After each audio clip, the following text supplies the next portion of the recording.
Good evening, everyone, council, staff, and our attendees that are here with us tonight.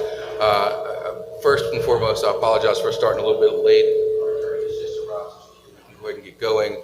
Also, we have not had a council meeting in this specific spot before. I can already hear some acoustics going on. So if you cannot, first of all, can everyone hear me okay? If you cannot hear me okay, raise your hand, please. Okay. So if at any time during the course of this evening you cannot hear or it's garbled or it echoes too much, please let us know and we will try to adjust. So thank you for that. We're going to go ahead and get started. This is August 26, 2026. And I just want to, again, thank you all for coming. Madam Clerk, I would be thankful if we could please start by you calling the roll. Yes, thank you, Mayor. Our Mayor Owens. Present. Council Member of District 1, Ron Davis. Present. Council Member District 2, Michael McNeely has not arrived yet. No, he's not coming. Absent. No. Oh, he's absent. He's absent. Correct. Okay. Council Member District 3, Keisha Jeffcoat. Present. Council Member District 4, Cassandra Brown. Present. Council Member District 5, TJ Ferguson. Present. And Council Member District 6, Deborah Herndon. Present. Quorum present. Thank you, Madam Clerk. We're going to go forward. Councilman Davis, do you mind leading us in a brief invocation, please, sir? Yes. For all who would like to participate, let us bow. Heavenly Father, we thank you. Lord God, we praise you and we bless your name. Father, we just pray that you continue to guide us, Father, as we grow this city, Father God. We just pray that you, Lord, just provide us everything that we need, Father God, to make this city what you would have it to be. So right now, we give you all praise and honor in Jesus' name. Amen. Thank you, sir. Next, we have our Pledge of Allegiance. Ladies and gentlemen, if you could stand for a Pledge of Allegiance. I'd like our City Councilman, Keisha Jeffcoat, if you could, please just lead the Pledge of Allegiance.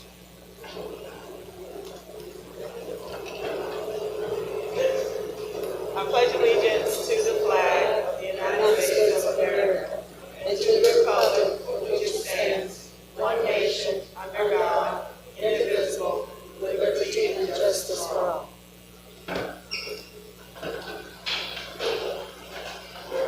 Thank you for that, ma'am. Members of the council, you've been provided a copy of the agenda prior to the meeting. At this point in time, I'd like to entertain a motion to approve the agenda. Mayor, I'd like to make a motion to actually amend the agenda a bit. Item 6A, I'd like to defer until after executive session. And item 10B or 10F on the consent agenda, I'd like to defer until our next meeting. Second. Could he say that again louder? It's not coming over here. So item 6A, move till after executive session. And item 10F, defer until our next regularly scheduled meeting.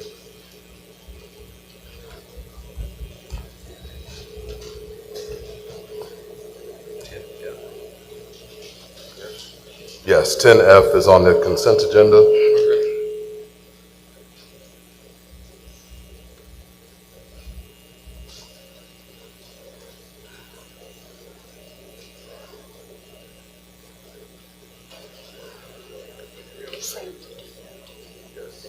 I second.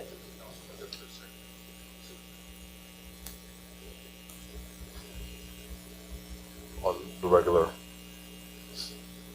scope of things.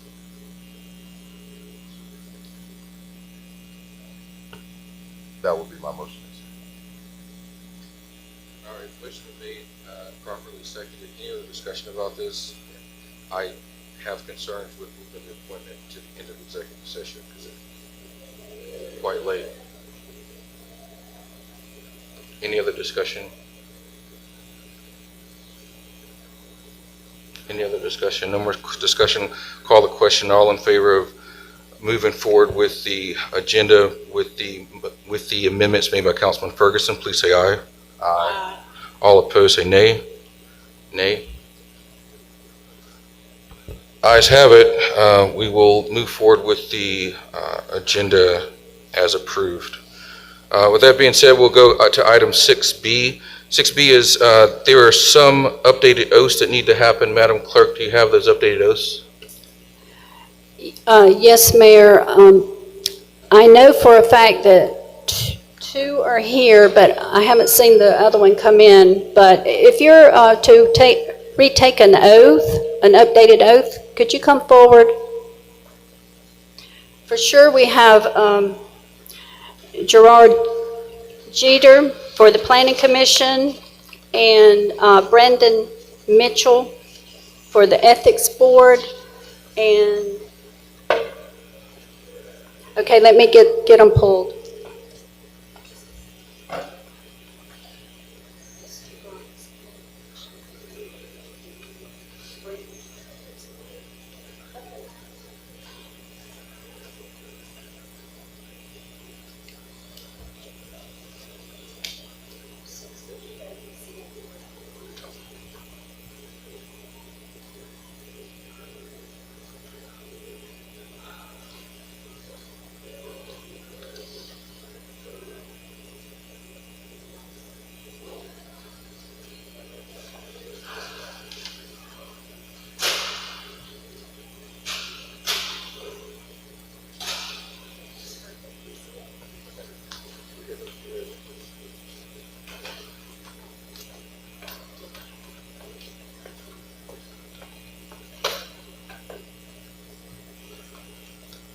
All right. How are you, sir?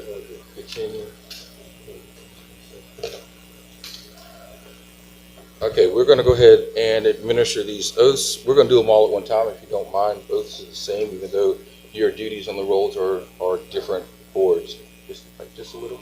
All right. If you could raise your right hand after me. I state your name. Do hereby solemnly swear and affirm that I will faithfully and impartially perform the duties of being a member of the board and each one of your different board members, Ethics Board, Board of Zoning Appeals, and the Board of Zoning Appeals for you, Mr. Chief. State the board as you're serving on.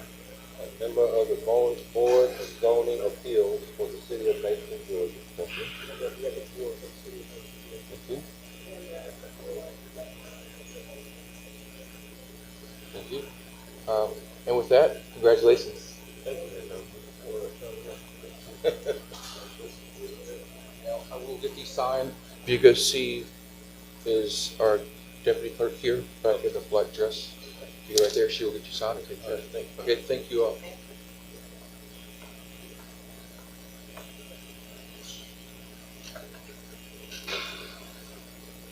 Mrs. Brown Sanders, Mr. Mitchell, and Mr. Jeter.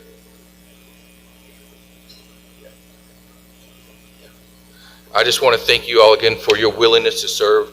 All of our commissions, authorities, and boards are volunteer positions, so that means that people are taking time out of their day or evening or weekend to provide service and let us use some of their time, talent, and treasure. So could we please give them a round of applause, please? Thank you all very much. With that, Madam Clerk, we're going to go into our public hearings. We do have a couple of public hearings this evening. The first public hearing we have is REZ 2026-004. That is David Pearson Communities. This is for a rezoning from R20 to RA5 on Old Alabama Road at the cross roads of Cardell Road and Maxham Road. We have our Deputy Director, Tina Garver. Yes, the floor is yours, ma'am. And this is the first read. Okay, trying to get the slides to go.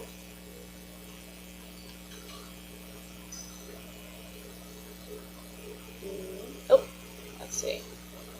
There we go. It's working. All right. Good evening, Mayor and Council, members of the public. This is a public hearing for rezoning case 2026-004. This is located at Old Alabama Road and Cardell Road. The request is to rezone from R20 OSC to RA5. and the acreage is 23.119 acres. This was heard by the Planning Commission on July 2nd, and then tonight is the public hearing with council. Here you'll see our zoning map. The property the map on the left shows the property as zoned as R20. You see other R20 and R15 zonings in the area. And then the second map is the future land use. Future land use shows this as low density residential. Low density residential in our current comp plan defines density as between 1 and 2.5 dwelling units per acre. This proposed development has a proposed density of 4.33 units per acre, which exceeds the density that is envisioned by the comprehensive plan. Further, there are certain zoning districts that are called out as being compatible, and the requested zoning designation of RA5 is not included. Here you'll see the site plan of the approved site plan for a portion of this development. In 2005, a portion of this development was zoned to allow 26 lots, and then that application was later amended in 2022 to allow a site plan amendment and a cemetery buffer reduction. For comparison, this site plan presented shows 64 lots in this area. This is a summary of the overall site plan. I'm going to break it out into 3 different areas. That way we can see them a little bit better. The northern portion has 16 lots, with that center portion 64 lots, and then the lower portion has 10 lots. Here we see the northern portion, that's 16 lots. This portion of the property does have some significant areas of floodplain, and it does include the 16 lots. The central area is 64 lots, and this is the majority of the neighborhood where you do have your amenity. The pool and clubhouse will be located in this portion of the development. And then finally, this final area of the development is 10 lots that will be fronted on Cardell Road. You may see on this application or on the site plan that they do not have individual driveways. There's a shared access driveway for these lots on that roadway. Here we have the proposed elevations. Finally, any zoning case that we review is reviewed based on these 6 criteria outlined in the zoning ordinance.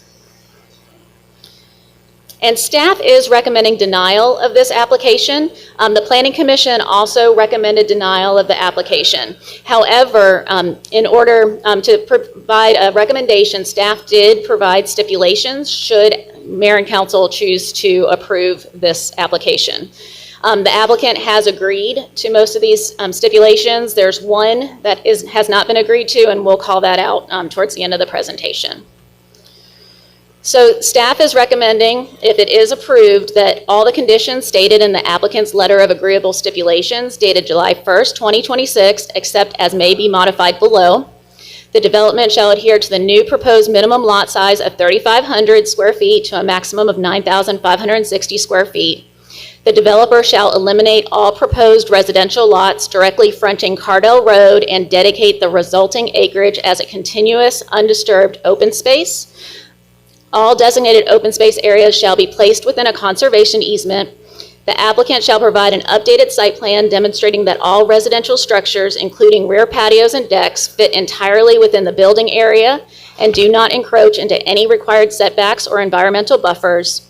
The community covenant shall establish a long-term leasing cap of no more than 10% and a prohibition on rental community and short-term rentals. The applicant agrees that no variances may be granted for encroachments into the designated stream buffers or for setbacks on individual lots impacted by Department of Transportation dedications. The letter of agreeable stipulations provided by the applicant also included a number of stipulations. And I'll skip to number 1, outlines that these are the conditions, and 2 outlines the zonings. Stipulation 3 calls out as 23.11 acres for a total of 90 units. Number 4 says the proposed residences shall have exterior facades consisting of brick, stone, stacked stone, board and batten, hardy plank, or a combination thereof, with complementary accents, and shall be substantially similar to the elevations attached in Exhibit B.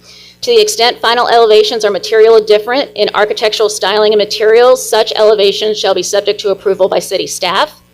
The proposed residences shall have a minimum of 1,850 square feet.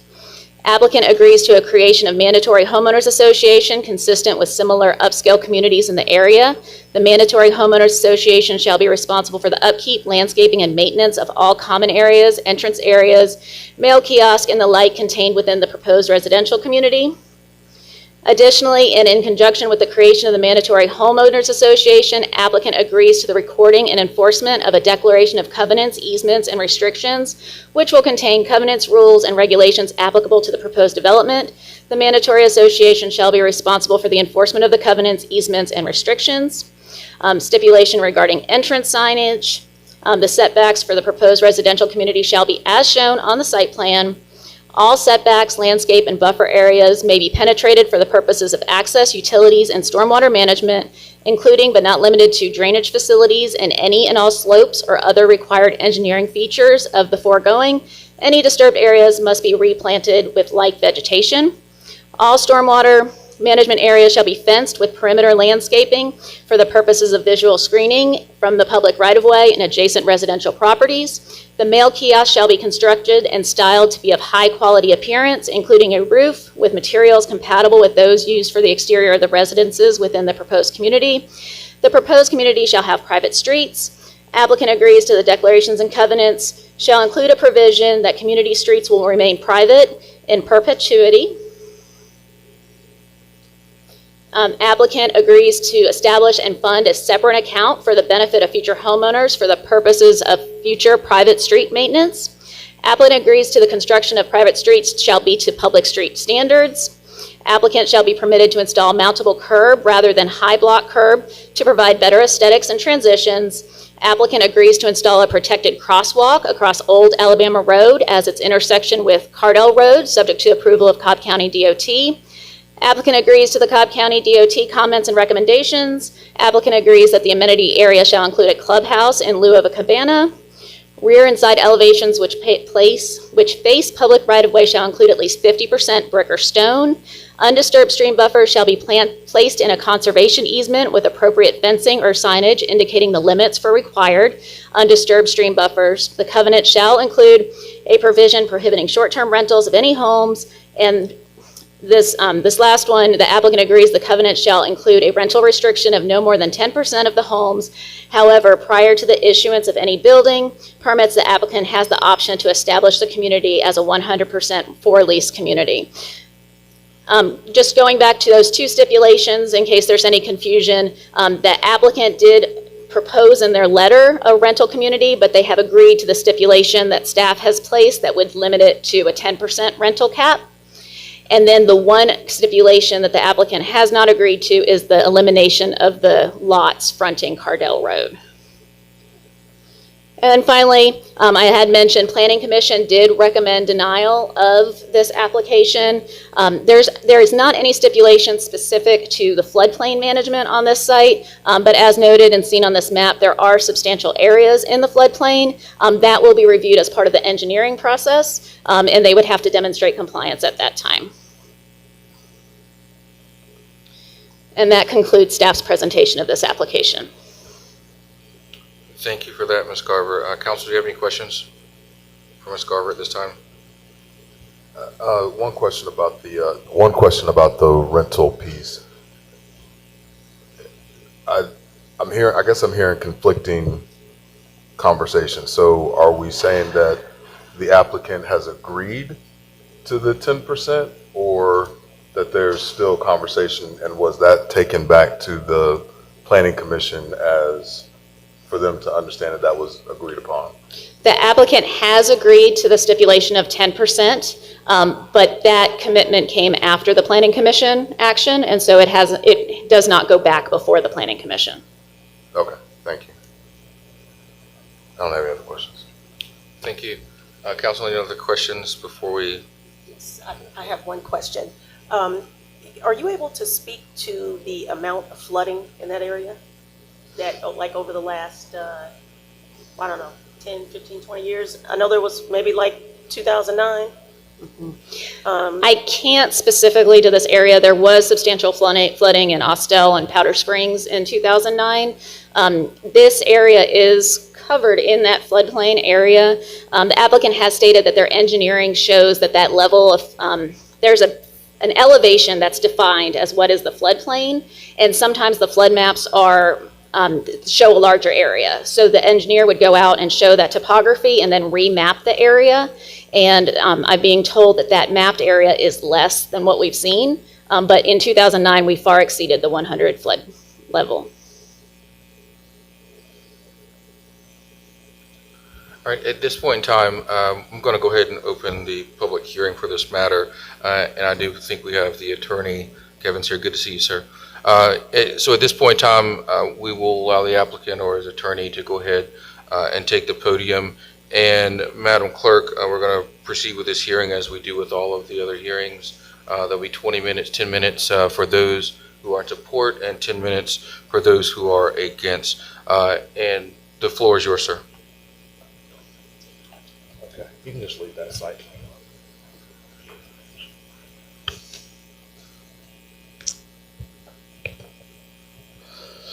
Good evening, Mayor and Council. Good to see you this evening. My name is Kevin Moore. I'm here on behalf of and representing the applicant and the owners in this rezoning application for your consideration tonight. Ms. Garver went over a great deal of the detail on the technical side on the zoning and the plan, and so I won't spend a lot of the time simply reviewing that yet again. You've got that in front of you, and in terms of the overall plan, I'll just highlight a couple of things. Yes, this property is 23 acres. It's located at Maxham Road in the intersection with Old Alabama and also the intersection of Cardell Road. This is on the far western side of the city, where it meets Austell as well as actually Douglas County in terms of overall location. The intersection of Old Alabama Road and Maxham Road is a signalized intersection. Also across the street from that signalized intersection is a large convenience store.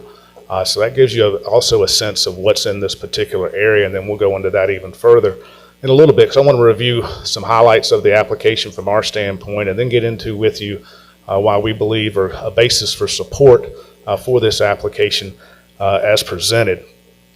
On a high level, yes, we are requesting a rezoning to the RA5 district for a maximum of 90 single-family detached homes, and you saw the homes and the elevations as part of the presentation from Ms. Garver. The community would have an amenity with a pool and a clubhouse. In addition, some of the highlights from the actual design of the proposed community, in particular as it relates to the road improvements that would occur shown on our plan. So with and along Old Alabama, there's also a neighboring subdivision. It's labeled on the plans as Shady Grove. So what we would be doing is ensuring that we have a left turn lane both into our entrance as well as a left turn lane into that existing neighborhood entrance. Also, we would have the appropriate deceleration lanes onto both sides of Old Alabama Road. Those road improvements would be part of our overall development and community. In addition, the intersection of Cardell Road and Old Alabama is at kind of an angle, and we would be working with Cobb County DOT on that intersection, and particularly on the corner, to ensure a better view coming from both directions to peel that back some and essentially shave off some of that corner and improve the corner visibility for all traffic safety in that particular area. Also, as highlighted, we are agreeable to, and it's included in our conditions, that we would have a protected crosswalk that we would install at our cost across Old Alabama, so that those that would be future homeowners across Old Alabama can walk to the amenity, but do so in a protected pedestrian fashion. That's a protected crosswalk is more than simply stripes on the pavement. That includes the flashing signs, is what a protected crosswalk would be under DOT standards. Also, as it relates to this overall application, we did conduct a traffic study. That traffic study was a full traffic study to Cobb DOT standards, which was submitted and overall demonstrated that as a result of this proposed development, you would not see a reduction in the level of service for traffic in the overall area. Bless you. In the overall area itself. The conditions also that we think are very important Number one, that there is a homeowners association that is mandatory, along with the covenants that would come with that. Likewise, the architectural style and materials are stipulated to, and you also have the renderings of the homes and the types of homes that you can definitively state the types of homes that would be there, the materials, and also see the quality of this subdivision and future community would have. As stated by Ms. Garver, I want to be real sure that you heard it. It is the applicant's agreement to withdraw any request for an option for a rental community at all. We had a lengthy discussion with at the planning commission level about that.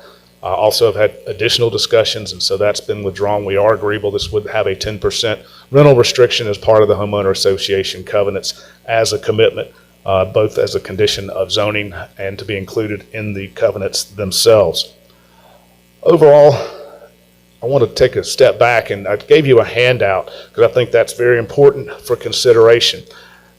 In staff's report, which they always do a thorough and excellent job, they didn't cover what I consider to be the area.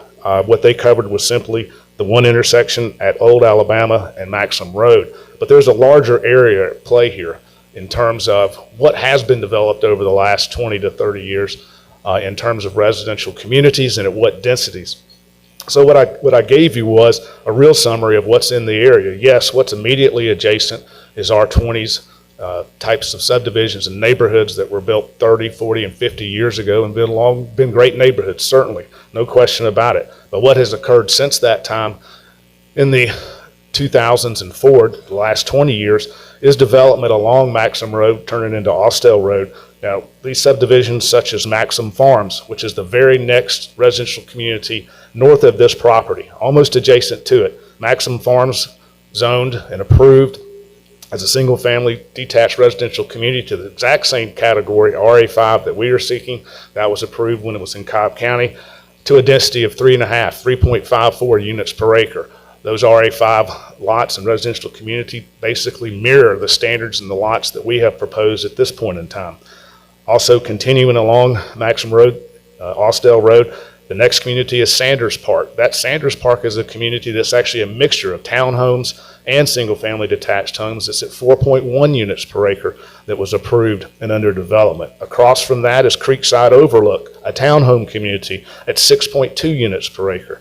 Now we take a step back and say, well, that's just along Maxham and Austell Road. What about in the neighborhood? What about this established neighborhood? Well, on the other side of this established neighborhood is Sawmill Creek, which was approved at 3.02 units per acre. It doesn't have any frontage on the major arterial road that is Maxham/Austell Road, and it was at just over 3 units per acre. So when you look at the actual area, what at least I see and I hope that you see is that density in residential communities that have been built and developed and have been approved by these jurisdictions, including Cobb County, one that's now in the city of Mableton, one that's now in the city of Austell, those still have to be viewed as a factor in hopefully in your decision, because they are part of this particular area.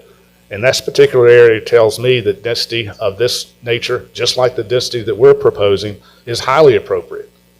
It's not only highly appropriate, it's highly consistent with the surrounding area in terms of density, in terms of residential style. What we're bringing forward to you, though, is single-family residential community detached in total. All 90 units are all single-family detached homes containing no aspect of townhomes. And a little bit about the process that I think is very helpful. This process for this particular project started many, many months ago. Initially, this project was nearly 120 homes. We began working through with staff and meeting with staff, taking into account comments and concerns we had. We held a community meeting, continued to revise our plans and submit plans, and it came down to about 100 homes, just over 100 homes for that plan. Then we dropped back again ultimately to the 90 home plan that you see before you, so that you can really see where we are today is not where we started whatsoever. Where we are today is where we have ended as a result of those conversations, discussions, and the developers' agreements to continue to work with items and concerns that had been expressed.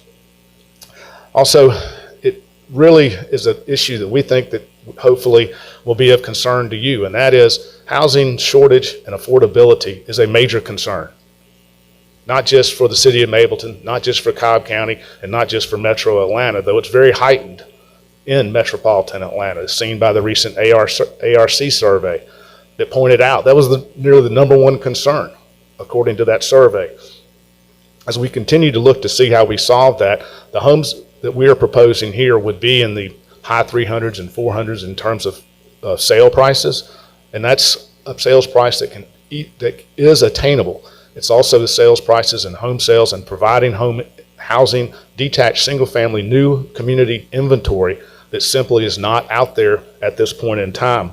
And we think that should also be a point of emphasis. There's many different areas of housing shortage and affordability. One is, how do I move to this area of the city of Mableton and find a new home that's in that type of price range, that has an amenity, that has an HOA, that has the covenants, that has the upscale nature of being a neighborhood and community.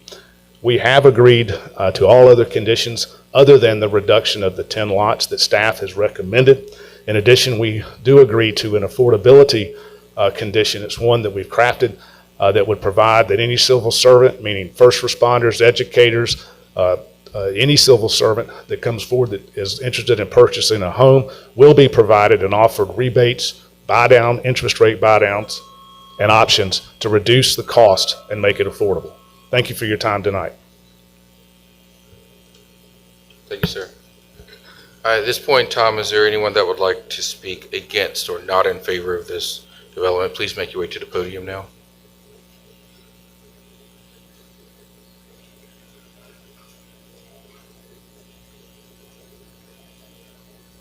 Yes, my name is Steve Young. I'm in District 4. I'm speaking on behalf of the Mableton Improvement Coalition, and we recommend denial of this application. The main reason is the future land use of this area is low-density residential. This property, as highlighted by staff, is not low density. It's higher density. If you exclude the areas that have been carved out as protected area, the density of the actually developed land is far greater than the 3.8 units per acre, and this really violates the spirit and the character of the area.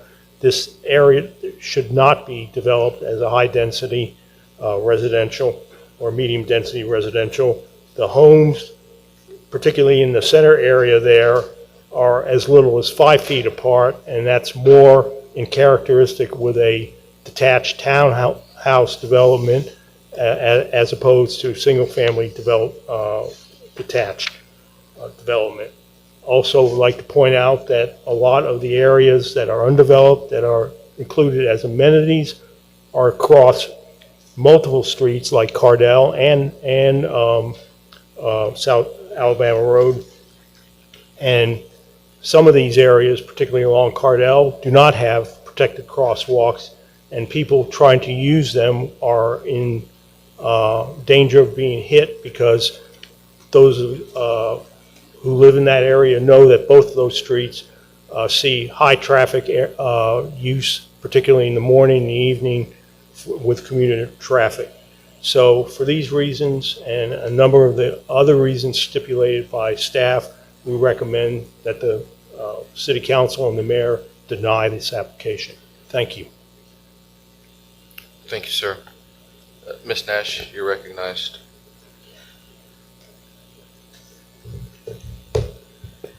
My name is Brenda Nash. I live in District 3, and although this particular subdivision does not fall within close proximity to my home, I'm here speaking as a speaker for the residents of Mableton long-term that are trying to somehow maintain the city as we know it today.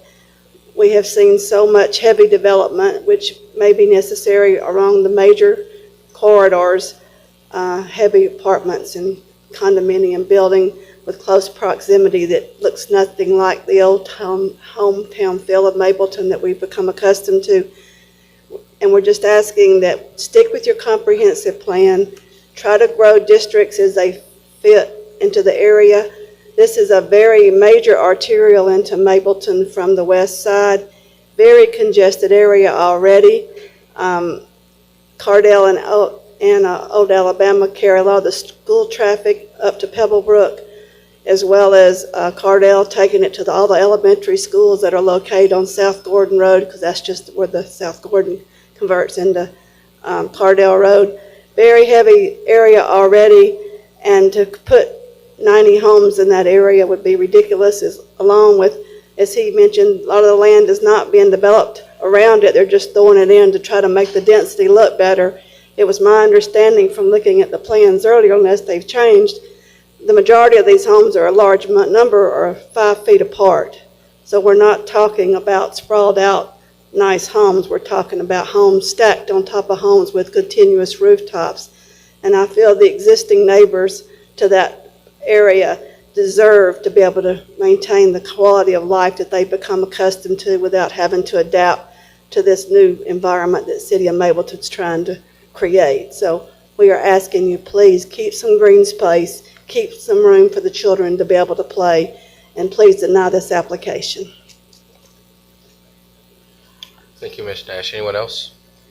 Ma'am, you're recognized. Hi, my name is Lisa Adams, and I do agree with her. That area is so heavily trafficked just on a regular day. And as far as I know you guys discussed the flooding, when the area flooded years ago, that flood went all the way to Clay Road.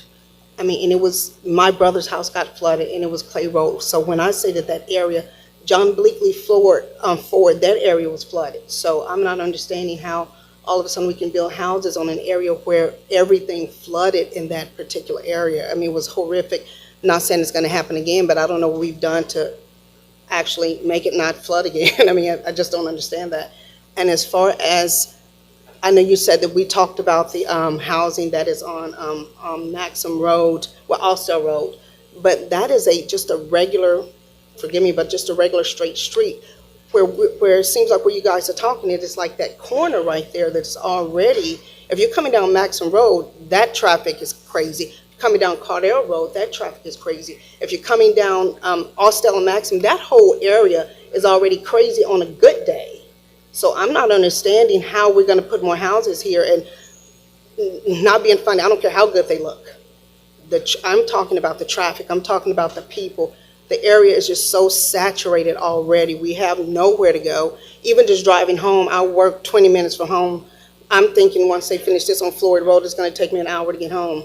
So even if I can't even think about going to Thornton Road, because that's going to be another hour for a 20-minute drive. And I don't want the housing. If you guys can vote no for it, that would be great, just because I don't think that area would be the best area for it. And if we could just leave parts of Mableton alone and just let Mableton be Mableton, and let us just enjoy the little land we got. I know it's maybe a housing shortage, but now we're doing a land shortage, and we're not creating any more land. So if we can deny that, that would be great.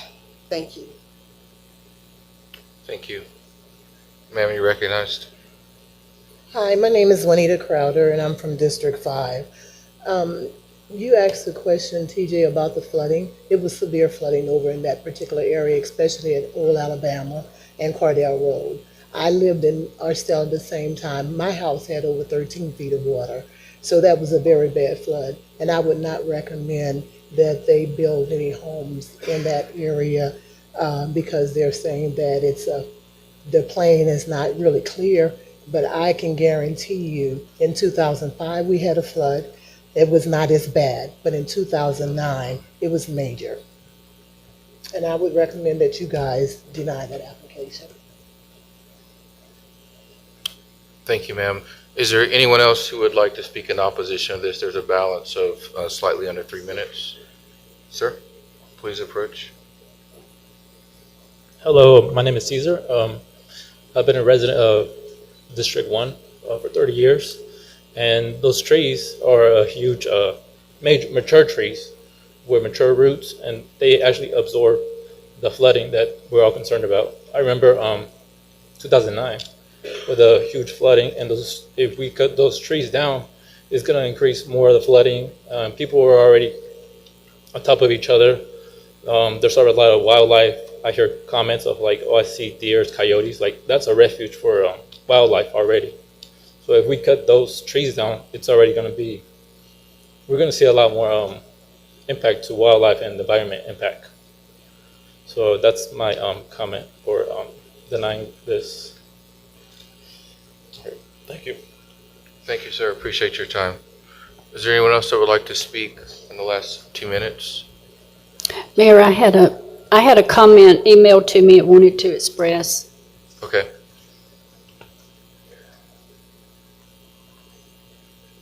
Good evening. My name is Karen Coney. I'm in the 5th District, and I would like to piggyback on what everyone else has said about the green space we're losing here. You know, there has been floods all up and down their area, and we're just building on top of each other. I think we're, at some point here in Mableton, we're going to have to start maybe doing like Peachtree City and doing golf carts, because it's just getting congested, the infrastructure, and I just think that it just would be good if we deny this. Thank you. Thank you, ma'am. Go ahead, Madam Clerk. Yes, Mayor. Robin Ford had written in and asked that we enter her comment of opposition. She mainly is talking about the danger of the increase in the traffic and other items that have been mentioned tonight.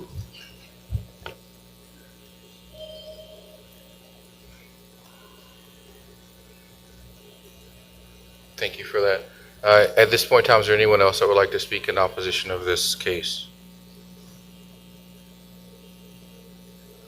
If not, we'll go ahead and close the opposition portion of the public hearing. Kevin, if you wouldn't mind approaching, I have a couple of questions. So my question initially is relate to a couple of things that was asked by those who are in opposition. To go back to the flood of 2005 and 2009, I'm very familiar with those, and they were categorized as a 100-year floods, especially the one in 2009.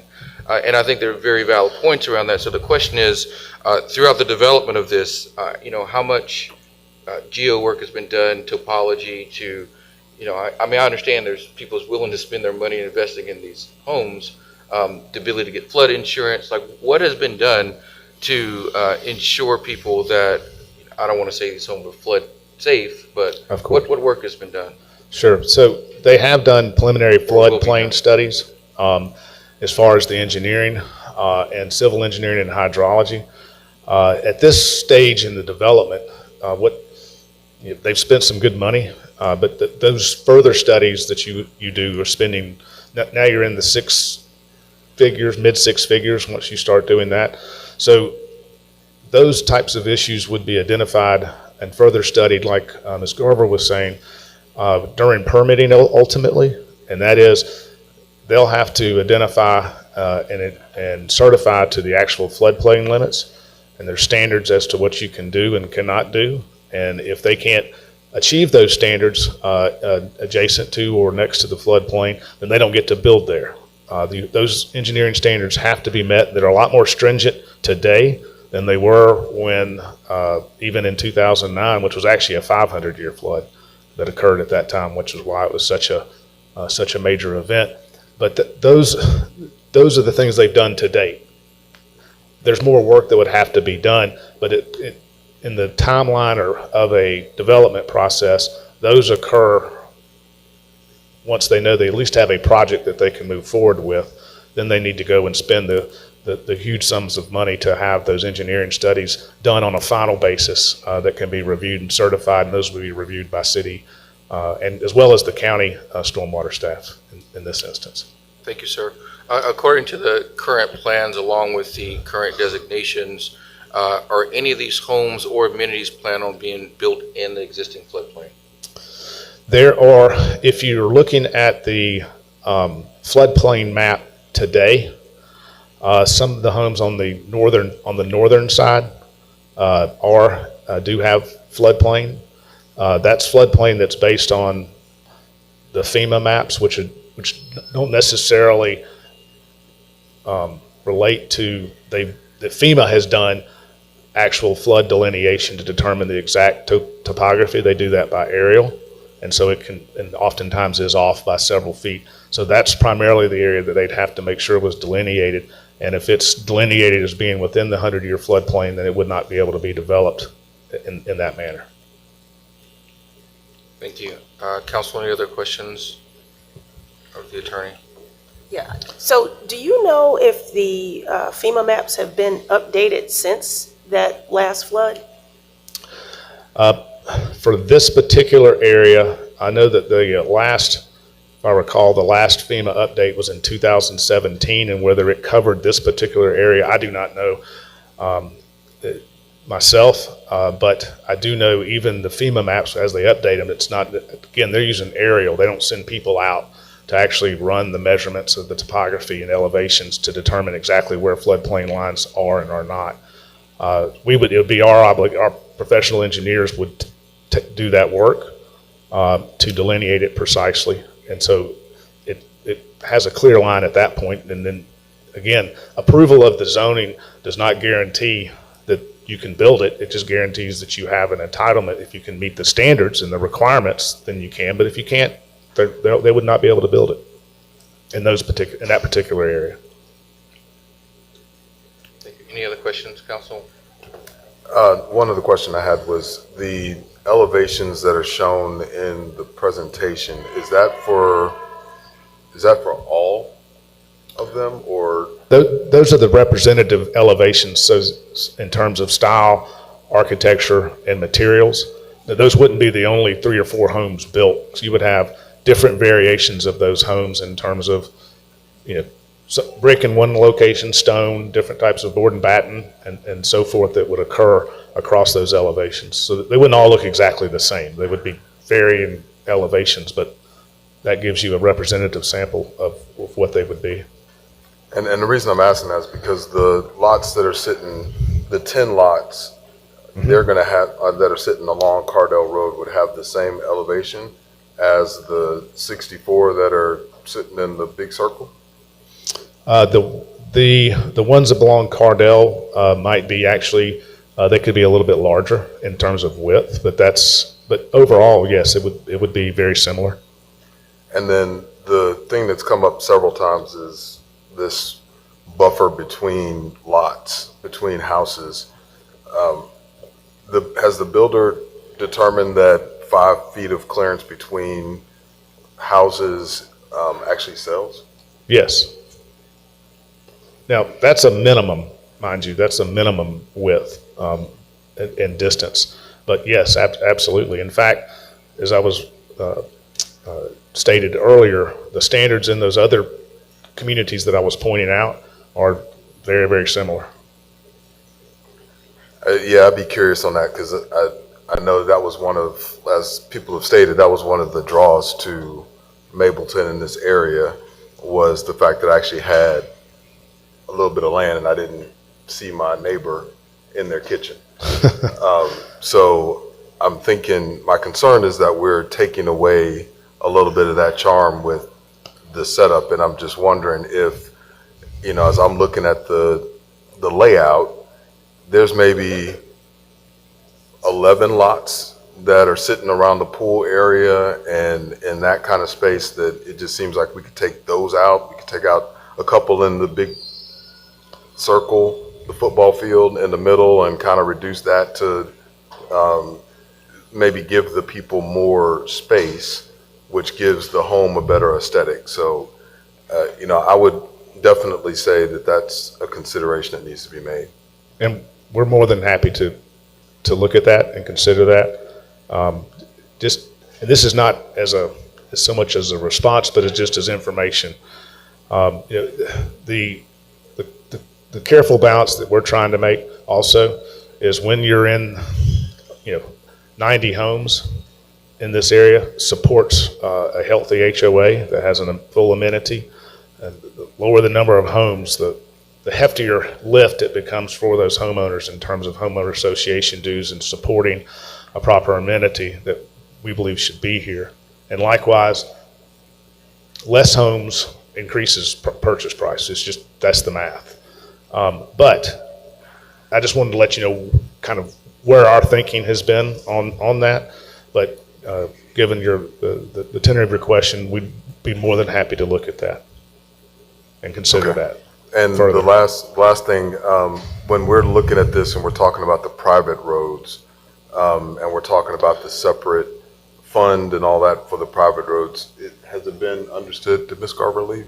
I think she's right here. Has it been understood what that number should be to be able to maintain those as private roads? And then the length of time that they would need to be maintained by the HOA? So because they're being proposed as private roads, they would always be maintained by the HOA. As long as the HOA was in force? Yes, but even if the HOA were to go away, the city would have to take an action to take over those roads. So the HOA would maintain those roads. I've seen studies prepared to show that what that estimate should be to maintain it. Maintaining private roads is a big burden on homeowners associations. A lot of times, public roads would be the preference rather than an HOA carrying that load. But I think in this case, between the applicant and DOT, that they agreed with a private road approach.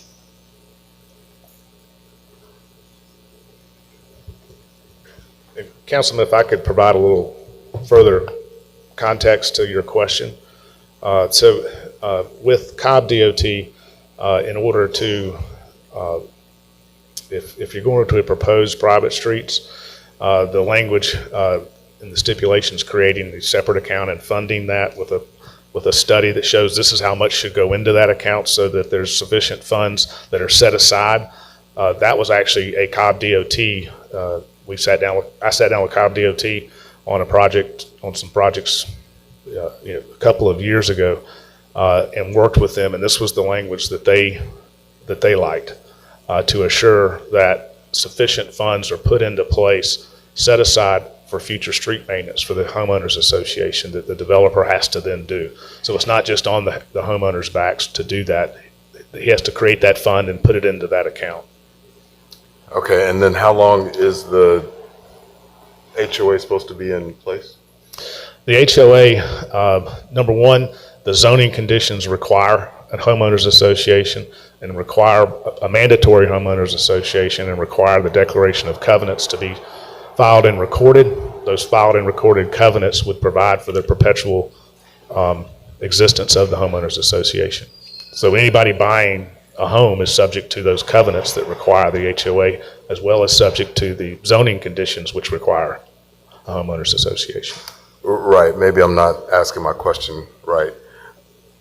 How long before the HOA can dissolve itself and no longer be an HOA for that area?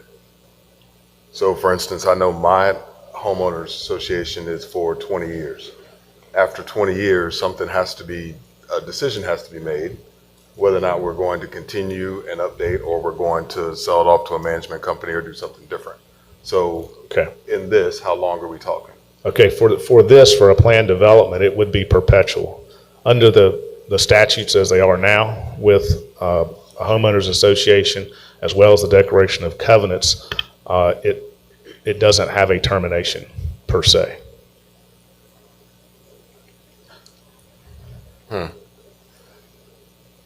Interesting. Such as that, where an election has to be made.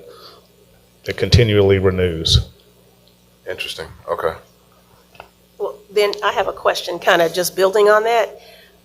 Typically, in your communities, is there like a standard, like after a percentage of homes are sold, that it would be handed over to the community? What does that look like? 75%. Okay. Is the turnover.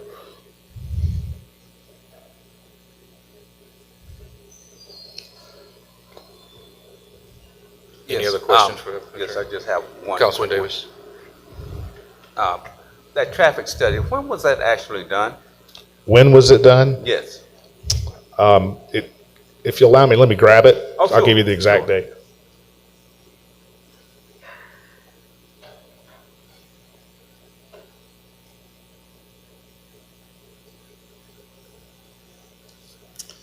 So the traffic study is dated October 27th of 2025, so it was done last fall. is when this traffic study was completed, which would have been soon after they would have taken the traffic counts. The study did actual traffic counts, which would be during the weekday school when schools are open. So that's the traffic study. All right, thank you. Thank you, Councilman.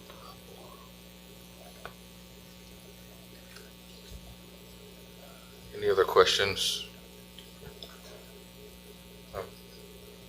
This is a first read, so this does have to come back in front of us. I will say this, that I know that area, and I understand Maxham Road and the traffic that's along there, and the proposed development is right off of Maxham, which does mean it's close to commercial activity. It's not. I don't see this as being in the heart of residential area. It is adjacent to Maxham Road, pretty much, which is heavily commercialized. At the same time, I do have to say that I feel very strongly about maintaining our trees. I mean, later on, Council, you're going to hear a presentation about our tree canopy. I hope many residents stay after the public hearings so they can hear the factual information about where we stand with our tree canopy and what we're doing about it in conjunction with what we're doing around Trees Atlanta and the like. But as it relates specifically to this, I'm a bit concerned that, we say that we want single family homes, and then we get applications for single family homes, and then we say that, well, they're too close together. I don't know that through making these changes, I think Councilman Ferguson, you asked, or maybe is anyone going to live there? Right? That is, I don't think people would be willing to invest in money and build them if no one was ready to build them. I don't think we can, what I'm careful about is setting a precedent to say that we support single family homes, but only if they have huge setbacks and only if they have large yards, because there's a lot of people that want single family homes but don't want large yards, right? And they want a certain way that they want to live, and I don't want to sit up here and judge how someone is able to live with their family. I agree that affordability is key, and we can't say that we want to be a city that's welcoming to everyone, but then not allow housing options that will be conducive to that. So I have some strong concerns. It's not related to density, it's related to giving people options around housing. And a reference was made earlier to ARC, Atlanta Regional Commission. We don't want housing prices to continue to surge, and the most telling way to do that is to build more houses. And what I want to make sure is that we're building houses that will accommodate anyone kind of where they are throughout their life. And I see that this development could potentially be able to provide housing for people at an affordable rate and what maybe fits their lifestyle without having huge yards, huge setbacks. And that's an added expense in itself when you have to maintain a yard and things that could go wrong there. So, Ms. Garver, I wanted to just enter that into record. We're not voting tonight, but I do understand that we continue to set precedents on this council, and I want to make sure that we do not find ourselves in a situation where we say we want single-family homes, but not if they're close together. With that being said, this is the first read. Council, if you have anything else, we're going to close this and move on to our next zoning case. Thank you, sir. All right, Council, next one is RAZ 2026-005. This is SDP Acquisitions. This is a request of zoning, rezoning from light industrial to heavy industrial for a 10,800 square foot building that will mainly be used for the storage of trucks or equipment. All right, thank you for that introduction. I'll skip right ahead to the zoning map. If you're looking at this property, you'll see that the property is currently zoned light industrial with some other light industrial zone properties in the vicinity. There is some heavy industrial, and then there is one R20 residence located directly adjacent. Looking at the future land use map, this is in the priority industrial area. And then looking at the Cobb or our adopted future land use plan, when we're talking about the priority industrial area, the compatible zoning districts are OS, TS, and LI. After review of the comprehensive plan and discussions with the applicant has agreed to a light industrial zoning request with stipulations rather than that original heavy industrial request. Looking here, you will see the aerial of the property as well as the surrounding buildings in the vicinity. And here we have the current proposed site plan. You'll see that there's a vegetated area adjacent to the residential zone property with a detention pond. The brown area is gravel storage and gravel parking. The orange block there is the building, as well as you can see the landscaping along the frontage. And if you look really carefully, you'll see the fencing location. The applicant has agreed to increased landscaping along the frontage of the building. Looking at that building on that top picture, you'll see that there's a decorative style fence directly in front of the building where there's not landscaping, and then the remainder of the site will be a 8-foot tall chain link fence. The applicant has provided this elevation for consideration. One of the zoning stipulations does ask for additional brick along the Bob White Road frontage. So that's the frontage you see here with the garage doors. Staff is recommending a 4-foot brick water table as well as brick around the entrance. So the applicant has provided a letter of agreeable zoning stipulations for this property. They are requesting the rezoning of the property to the LI zoning district with a variance to allow gravel parking as depicted on the submitted site plan attached as Exhibit A. They've agreed that the following uses shall not be permitted on the property: assembly hall, bus station, church, club or lodge, community fair, dairy, dry cleaning plant, funeral home, golf course, group home, livestock sales provision, pawn shop, and homeless shelter. During plan review, the applicant shall submit a detailed lighting plan demonstrating that site lighting will be directional and aimed away from residential property and roadways. No bulk storage of hazardous materials shall be permitted on the property. Outdoor noise generating activity shall be limited during nighttime hours. This actually has been revised in staff stipulation, so I'll skip this one for now. The site shall be developed substantially consistent with the submitted site plan, including landscaping to screen parking areas and enclosure of the site with a vinyl coated chain link fence. Anodized aluminum fencing shall be installed along the Riverside Parkway frontage as depicted on the submitted site plan, and the architecture of the proposed building shall be consistent with the attached Exhibit B. Staff has reviewed the letter of agreeable conditions and has accepted those stipulations except with certain modifications. One modification does relate to outdoor noise. Outdoor noise generating activities that exceed the city's noise ordinance shall not occur within the hours of 9 p.m. to 7 a.m. The anodized aluminum fencing shall be installed as shown on the site plan dated July 29, 2026, with final design subject to the approval of the Community Development Director. All fencing shall be installed behind a landscape with a minimum of 8 feet as shown on the site plan. Outdoor storage shall be limited to the gravel area on the site plan and shall not include junk or equipment in inoperable condition. If the licensed use involves repair, no vehicle or equipment being repaired shall remain on the premises for a period exceeding 5 days unless parts have been ordered, not to exceed 30 days. The total number of vehicles waiting for parts shall not exceed 10 vehicles. Outdoor storage, loading activities, and heavy truck operations shall be concentrated toward the interior and eastern portions of the property to minimize impacts on adjacent residential uses. A minimum 50-foot natural undisturbed buffer shall be maintained and enhanced along the southern property line adjoining the R20 district, supplemented with evergreen landscaping to provide an opaque visual screen. The required stream buffer shall be permanently protected by a recorded conservation easement prior to the issuance of a land development permit.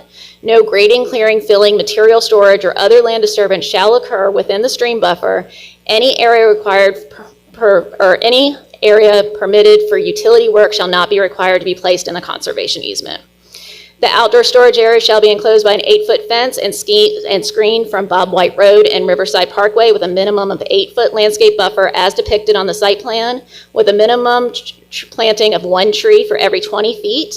Landscaping along Bob White Road and Riverside Parkway shall be as shown on the screening exhibit dated August 3rd, 2026. No fencing or storage shall be located with any setback except fencing may be in the front setback for security of the front parking lot and drive aisle as shown on the site plan. Landscaping strips along White Road and Riverside Parkway shall be installed in accordance with the City of Mableton zoning ordinance. Access shall be limited to approved driveways on White Road and Riverside Parkway with pavement designed to accommodate heavy truck traffic. Truck parking, staging, and idling on White Road and Riverside Parkway shall be prohibited. All such activity shall occur on site. Gravel parking shall only be permitted within designated equipment and trailer storage areas shown on the approved site plan, as would be allowed in the HI zoning district as stated in section 7.18. C, for heavy industrial zone properties, all storage areas shall be located behind fencing with final fence design subject to approval. Employee parking, customer parking, ADA accessible parking spaces, and accessible routes shall be paved with asphalt or concrete in accordance with applicable development standards and accessibility requirements. Prior to the issuance of a building permit, the applicant shall submit complete architectural plans, including scaled building elevations, floor plans, exterior material specifications, dimensions, and building details sufficient to demonstrate compliance with the City of Mableton zoning ordinance. Buildings shall include a full brick facade facing Riverside Parkway and substantial brick along White Road frontage to include full brick around the entry with a minimum 4-foot brick water table for the remaining frontage. Adherence to all applicable requirements and recommendations of Cobb Water, Stormwater Management, Fire Marshal, and Cobb DOT. Gates to the parking lot shall be located a minimum of 50 foot from the right-of-way unless otherwise approved by Cobb County DOT. Gates shall remain open during operating hours. And the prohibited uses identified in the letter of agreeable stipulations be amended to include salvage yard and scrap metal. The Planning Commission did recommend approval of this application subject to stipulations. Some of their stipulations concerned limiting some of the outdoor storage so that there would not be an accumulation of junk. So some of the language in the stipulations has been modified since the Planning Commission, trying to work with the applicant to get to a list of agreeable stipulations meeting the intent.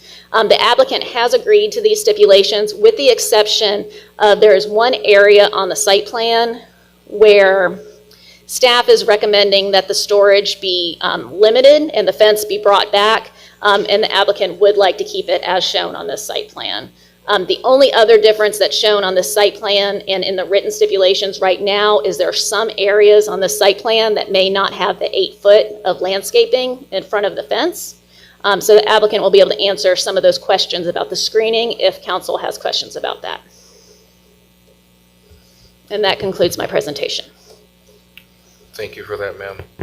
Council, do you have any immediate questions for Tina?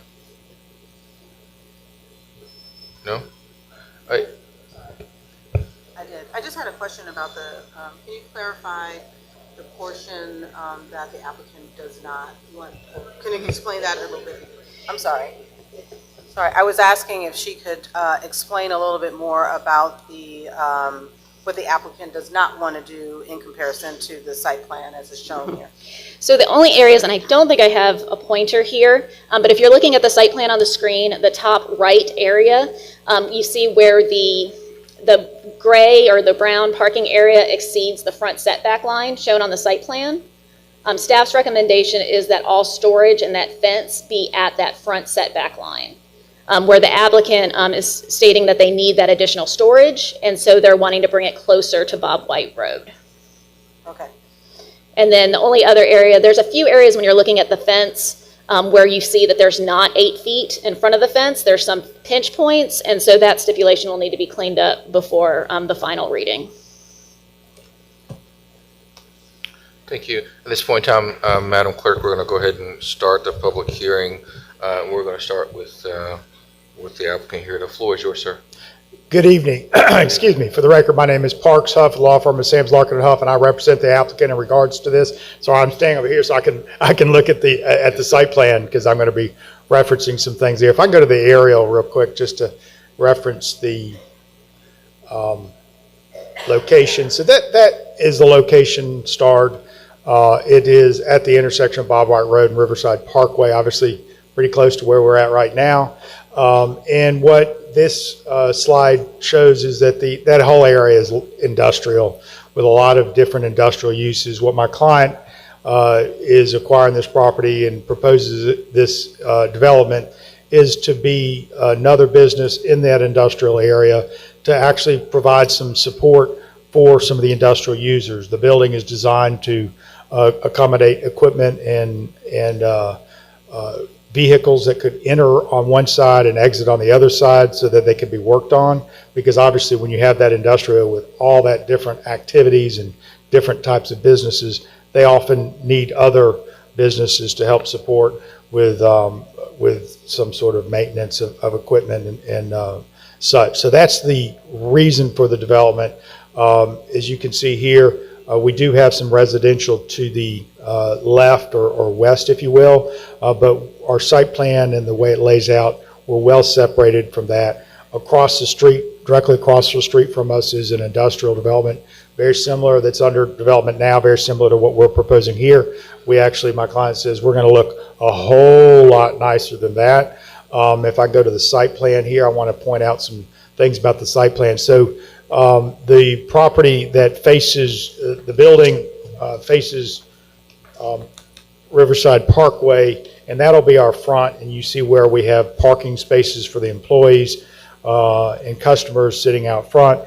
We actually have opened up the landscaping in that area intentionally so that you can see into the development, because it doesn't, that's the tension between creating a buffer and also wanting to be able to let people know what's going on in there. So you'll have the front of the building will be brick, and then we have anodized attractive fencing along that that frontage where we have the gap in the landscaping. The rest of the landscaping will be done in a way there that shows, that top slide shows you the view you'd have from Riverside Parkway. So you have landscaping on the other side, but we do open it up so you can see the building.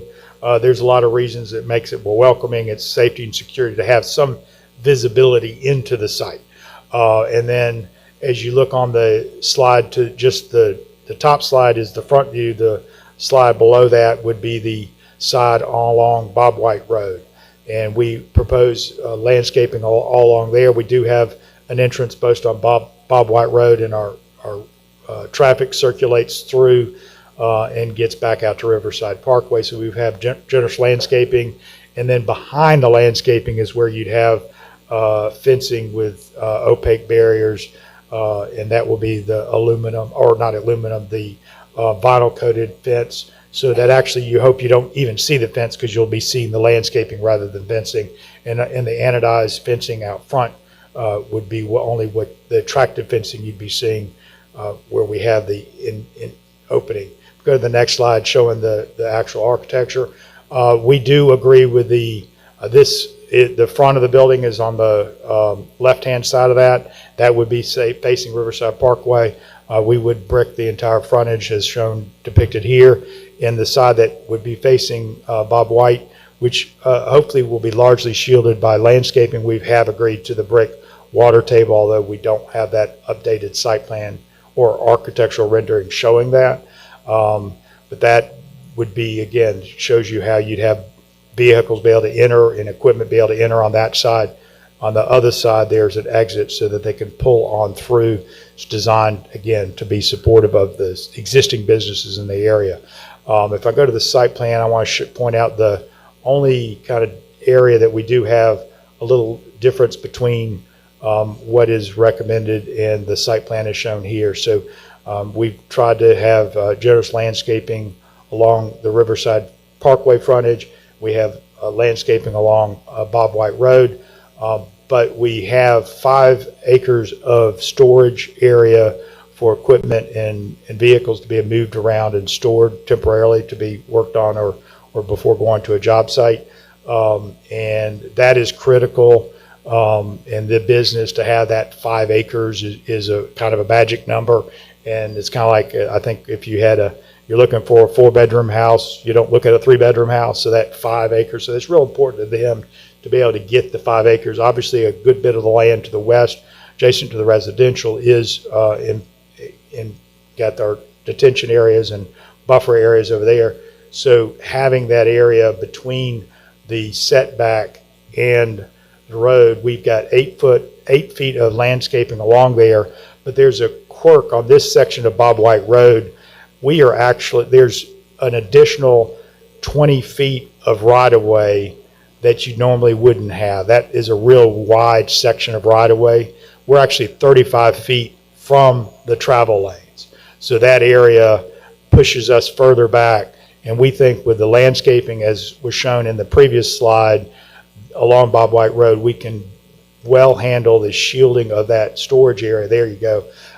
With an 8 foot of landscaping in that area, and keep the availability of that area to be used for storage yard. I do want to point out that, no one, this is a priority industrial area. It's where you have your jobs base. It's where you have your businesses that support, quite frankly, a lot of the businesses, and they probably do a lot of work for governments, being able to provide, contractors for installing heavy water, equipment, transformer, paving, all that kind of stuff. That's what goes on there. It is also a tax base, a good solid tax base and a jobs location. So very important to have those areas utilized as effectively as possible. And we think being able to utilize just that little strip of land between the setback and Bob White Road, rather than having 50 feet of landscaping, having the 8 feet as we propose on our site plan, and having it generously landscaping with opaque, heavy, big trees, big bushes that provide a meaningful barrier, will be as effective as 20 feet or 30 feet, especially given the fact that there's a wide area of right-of-way right there.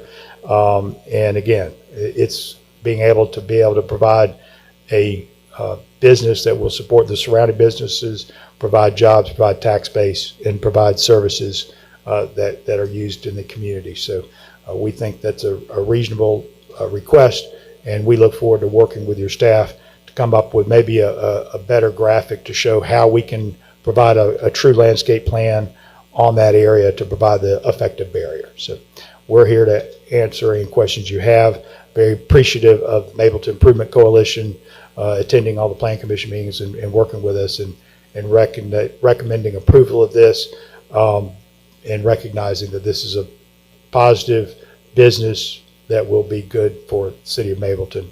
And my client and I are here to answer any questions that you may have. Thank you. Thank you, appreciate that. The applicant, would you like to say anything at this time?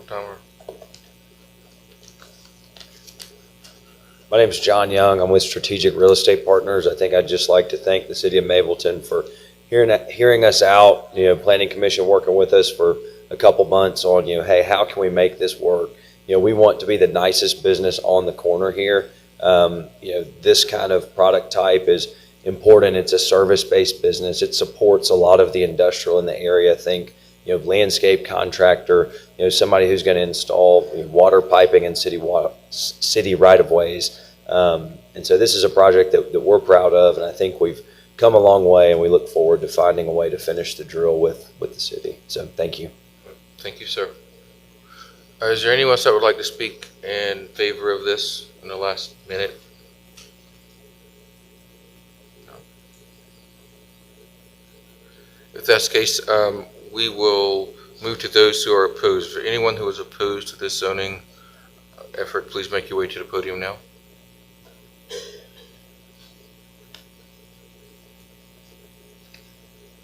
Thanks.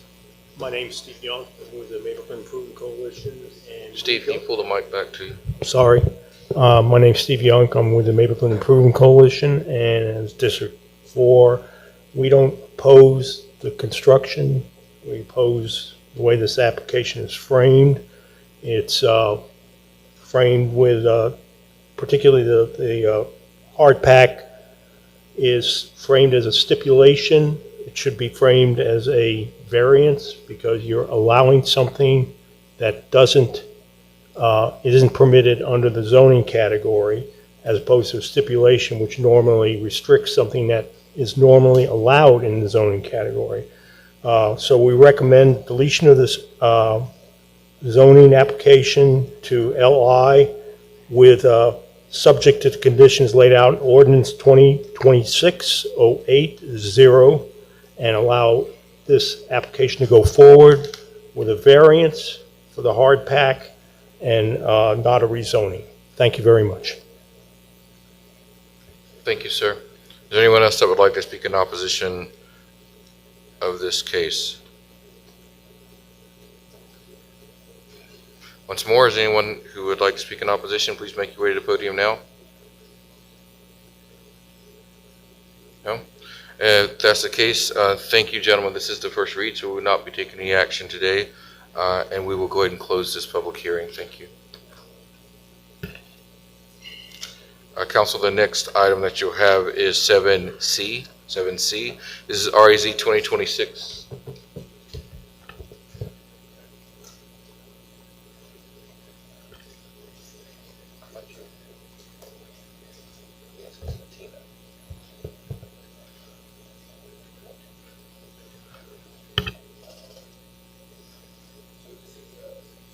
RAZ 2026-007. It's 5520 Glory Drive. It's a request to rezone 1.6 acres from general commercial to R20 single family. Director. Thank you. So yes, this property is located at 5520 Glory Drive and is currently zoned general commercial. The applicant would like to build a single-family structure which will require the property to be rezoned to R20, and the acreage of the site is 1.6 acres. The zoning map shows this property. The pink here and the starred property are all zoned general commercial. The yellow color up to the north is R20, and you can see there's R20 zoned property directly across the street. The future land use map does show this as medium density residential, and the R20 zoning category is consistent with the comprehensive plan. This aerial map shows the location of the property and as well as the surrounding properties. And the applicant has provided a site plan for the house. It is a proposed 2-story house on a basement. And it will be located, as shown on this plan, located mostly towards the front of the lot. And the applicant has provided some conceptual elevations for the house.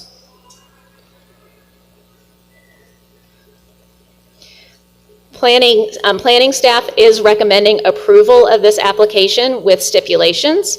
The stipulations are that the subject property be restricted to 1 single-family detached residential unit and permitted accessory residential uses. Commercial use of any kind is strictly prohibited. Environmental Health Department approval. Prior to the issuance of a building permit, the applicant must secure written design approval, permits, and field verification from the Environmental Health section of Cobb County Health Department for the proposed on-site private wastewater septic system.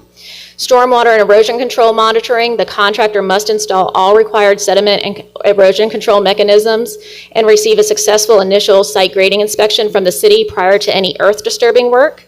Cobb County requirements, applicant must adhere to all applicable requirements and recommendations of Cobb County Water System, Stormwater Management, Fire Marshal, and Cobb DOT. The final building elevations and architectural design shall be reviewed and approved by the Director of Community Development of the City of Mableton prior to the issuance of a land development permit. Elevations shall be substantially similar in size and materials to those shown in the application. And finally, that the applicant provide a landscaping plan before the issuance of a land disturbance permit. The Planning Commission did recommend approval of this application, and I am not certain if the applicant is here today. Okay, the applicant is here today, and he will be able to present as well. And that concludes my presentation. Thank you for that. Council, any questions of Ms. Garver? Hearing none, I'll go ahead and open the public comments section for this as far as the public hearing. Is anybody who wants to speak in favor of this, including the applicant, please make your way to the podium at this time.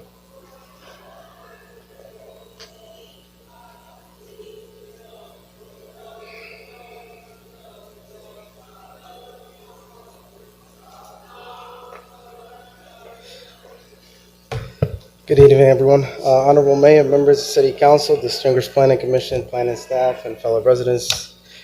My name is Donnell, and I appear before you merely not as an applicant seeking rezoning approval, but as someone who truly believes in the future of Mableton and hopes to become a permanent part of this wonderful community. My wife and I have spent a considerable amount of time getting to know the area, where we have fallen in love with what makes Mableton special. We admire its character, its natural beauty, its sense of community, and the pride that the residents have in the neighborhoods. We see a city with tremendous promise, a place where families can grow, where neighbors have one another, and where investments are made with the future in mind. So that's one of the reasons why we're here. We are seeking your support to rezone this property to allow us to build what we envision as our forever home, a beautiful design. It'll be approximately 4,200 square feet, family residence that reflects the quality, character, and standards worthy of the city of Mableton. This project is not speculative. It's a personal project. It's not simply just another house. It's a house we hope to raise our family, create some memories, host loved ones, and establish roots in the community that we deeply admire and wish to call home for many years to come. We believe this proposal represents the highest and best use of the property. Rather than introducing commercial activity, additional traffic, noise, parking lots, or incompatible uses into an established residential setting, our vision seeks to preserve and enhance the quiet character and beauty of Gloor Drive. We intend to transform this parcel into something that complements the surrounding neighborhood and becomes a source of pride for both nearby residents and the city as a whole. Most importantly, I want to emphasize our commitment to partnership. We come before you with humility and respect to the process. We recognize the tremendous responsibility entrusted into the planning staff, planning commission, the city council to safeguard the quality and integrity of Mableton's neighborhood. Therefore, I want to state unequivocally that we are fully prepared, willing, and eager to comply with all applicable ordinances, technical requirements, setbacks, buffers, development standards. Furthermore, we are willing to adopt any reasonable and realistic condition that the planning staff, the commission, or the city council deems necessary to ensure that this development becomes truly benefiting and treasured in addition to Mableton. If additional landscaping is desired, we welcome it. If enhanced buffer is recommended, we embrace that as well. If architectural conditions or design standards are necessary to ensure compatible with the surrounding area, we are happy to work collaboratively with the staff and the city to achieve those goals. We do not view conditions as obstacles. We view them as an opportunity to demonstrate our commitment to excellence and respect to this community. Our desire is simple: to build a home of exceptional quality, to preserve the natural beauty of the site, to contribute positively to surrounding property values, and to become good neighbors, and to invest our hearts, resources, and future right here in Mableton. As many of you know, homes are more than just brick and mortar. They are where children grow up, where friendships are formed, where tradition begins, and where communities become stronger. My wife and I are excited about the possibility of making Mableton our home and becoming an active participant in the community and the bright future of Mableton. Tonight, I respectfully ask for your favor, consideration, and support. Help us transform this property into something beautiful.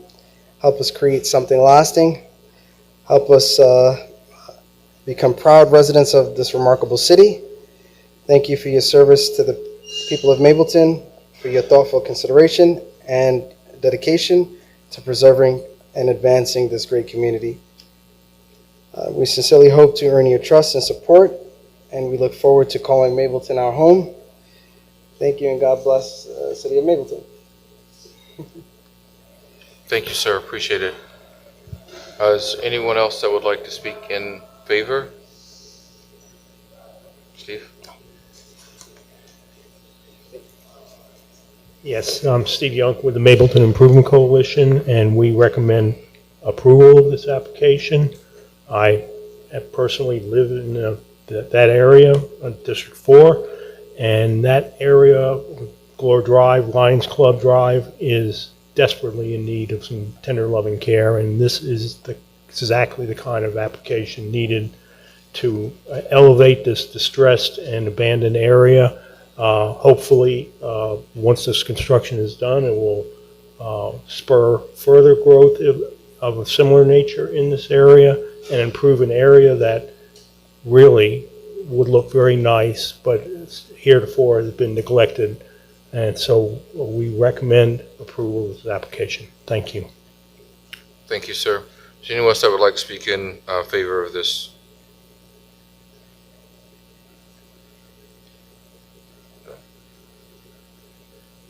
All right, that being said, is there anyone that would like to speak in opposition of this case? I'll ask once more, is anyone who would like to speak in opposition of this case? Make your way to the podium. Seeing none, council, if you have any questions for the applicant, I'll open the floor at this time. Any questions of Ms. Garver? No. If that's the case, we'll go ahead and close this hearing. Again, this is a first read, so we'll not be voting on this evening. Thank you for you all for speaking up on this matter. The last item we have, thank you, Ms. Garver, is item 7D. This is a second read. This is a public hearing because this deals with the official budget for the city of Mableton. This is an ordinance amending the fiscal year 2025-2026 budget for this year. Good evening, Ms. Ellis. How are you? Good evening, Mayor and Council. The floor is yours, ma'am. Thank you. So as Mayor has spoke, the ordinance up is the second read for a amendment to the fiscal year 26 budget. In June 25, we adopted our first fiscal year budget for 2026 that supported certain assumptions at that time. We have lived through the fiscal year. It ended on June 30 of 2026. And because budgeting is not an exact science, we need to amend this budget to have an accurate presentation of the fiscal year for our auditors, which will be coming in the coming months. Large variances must be explained to external auditors and the State Department of Audit. So amendments of this type are routine housekeeping to make sure we are in line with actuals and budget. I can go through the exhibit again, which basically summarizes the funds that we're amending. The general fund was fine. We had no changes to our general fund for the fiscal year. Our operating grants fund, please note also each fund that we did a budget amendment for, the net effect was zero. So there was no increase or decrease that wasn't offset by, everything was a balanced budget. We had an operating grants fund of $24,000, which basically represents the Mayor's Alliance No Child Hungry grant that we had. So we created revenue, that budget was zero. We created revenue that we did receive last fiscal year of $24,000 and offset it with expenses, which partially will be spent within fiscal year 26. We increased the hotel motel fund. We had originally budgeted $375,000 in both revenues and expenses. We actually collected $623,000, so we increased both the revenues and the expenditures to a balanced budget of $623,000 for the hotel motel fund. The rental motor vehicle fund, which is an excise tax collected on rental motor vehicle businesses. We had no budget for that. That was a new fund advised for our auditors. So we collected $80,000 in that fund. We collected revenue of $80,000 and transfers out to the general fund, which is where it can be spent, of also $80,000. We had a capital grants fund where we collected $1,070,000 on our LMIG grant, and to offset that, that will be used to spend. We have an agreement with Cobb DOT to fulfill that LMIG grant projects. So we offset that grant money of $1,070,000 with an expenditure of payments to other agencies. And then last but not least, we have our Urban Redevelopment Agency Fund.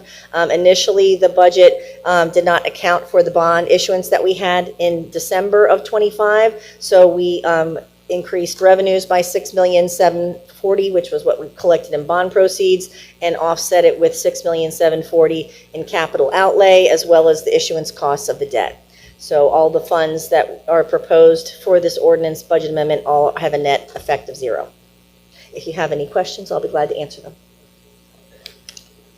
Thank you for that, Ms. Ellis. So at this point in time, are there any questions directly from the council to Director Ellis? Again, this is the second read. Ms. Ellis, has anything changed from our last? Nothing has presentation on changed. this? Thank you.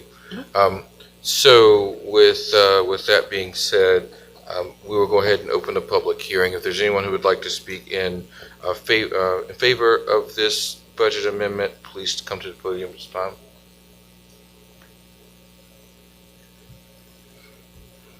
Ask once again, is anyone who would like to speak in favor of this budget amendment, please make your way to the podium. Seeing no one come forward, we're going to move to those who may be in opposition of this budget amendment. If there's anyone who's in opposition to this budget amendment, please make your way to the podium. I'll make a final call. Hearing no one, we'll go ahead and, Madam Clerk, at this point in time, and close the public hearing, as this is the second read. Council, I'd like to go ahead and entertain a motion to approve this ordinance that amends the 2025-2026 budget. Motion to approve the ordinance that amends the fiscal year 2025 budget. Second. I second. Thank you. Motion made and seconded by Councilwoman Brown. Any further discussion, Council? Hearing none, I'll call the question. All those in favor of motion made by Councilman Ferguson, please say aye. Aye. All opposed say nay. Ayes have it. Thank you for that. Council, that takes us through our public hearings for this evening. At this point in time, we do have one presentation this evening, and that is the tree canopy presentation with the Georgia Forestry Commission, presented by our Director of Sustainability, Green Space, and Beautification, Director Ryan.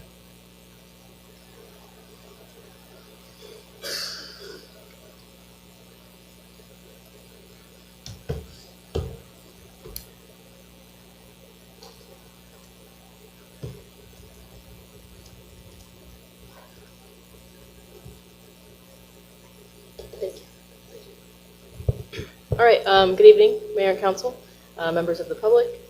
Tonight, I am here alongside Mr. Dave Long with the Georgia Forestry Commission, and we'd like to briefly present to you our first pass at Mableton's tree canopy study results.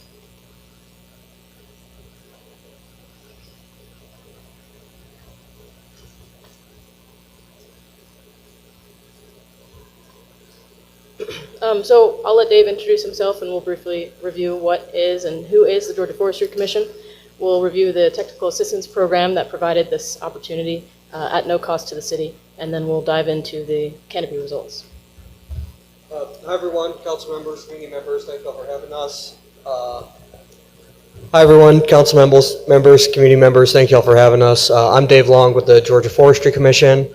For those of you who aren't familiar with our agency, we are the state's Forest Service that is mostly responsible for managing wildfire and timber throughout the state. I'm part of our smaller urban forestry division, so we are here to assist with the management of public trees and public forests for public benefit. So this year, Mableton was the recipient of our technical assistance grant. This is a grant that does not exchange any money, but exchanges services. We were able to contract the Green Infrastructure Center out of Virginia. They are a urban and natural resource planning firm that was able to do a citywide canopy assessment to show what kind of tree resources are currently in the city, where potential areas to conserve and improve on those resources, and begin to brainstorm strategies for that conservation and improvement.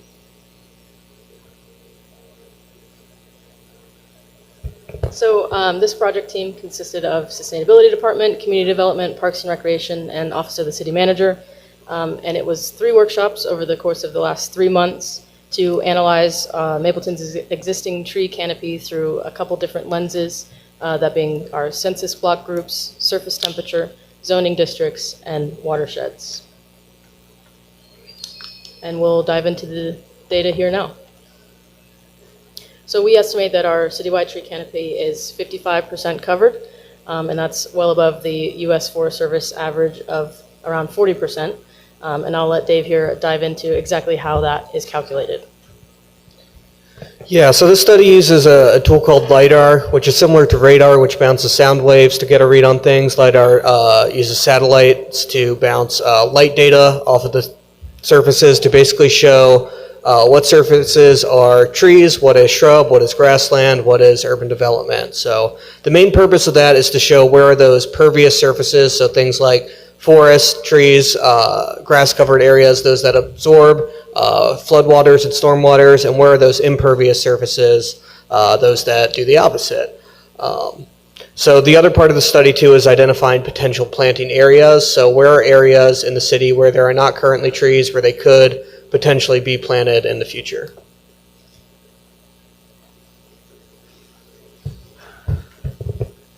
This image here just kind of sums up what Dave just said. Aerial image that is transferred into general categories: impervious surfaces, ground cover, and tree canopy.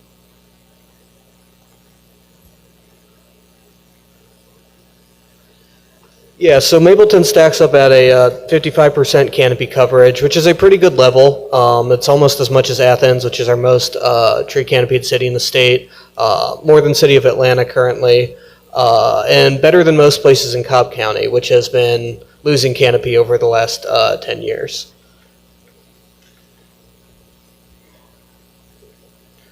Yeah, so citywide, we found that there are about 7.8% of the city's total area could be potential planting areas.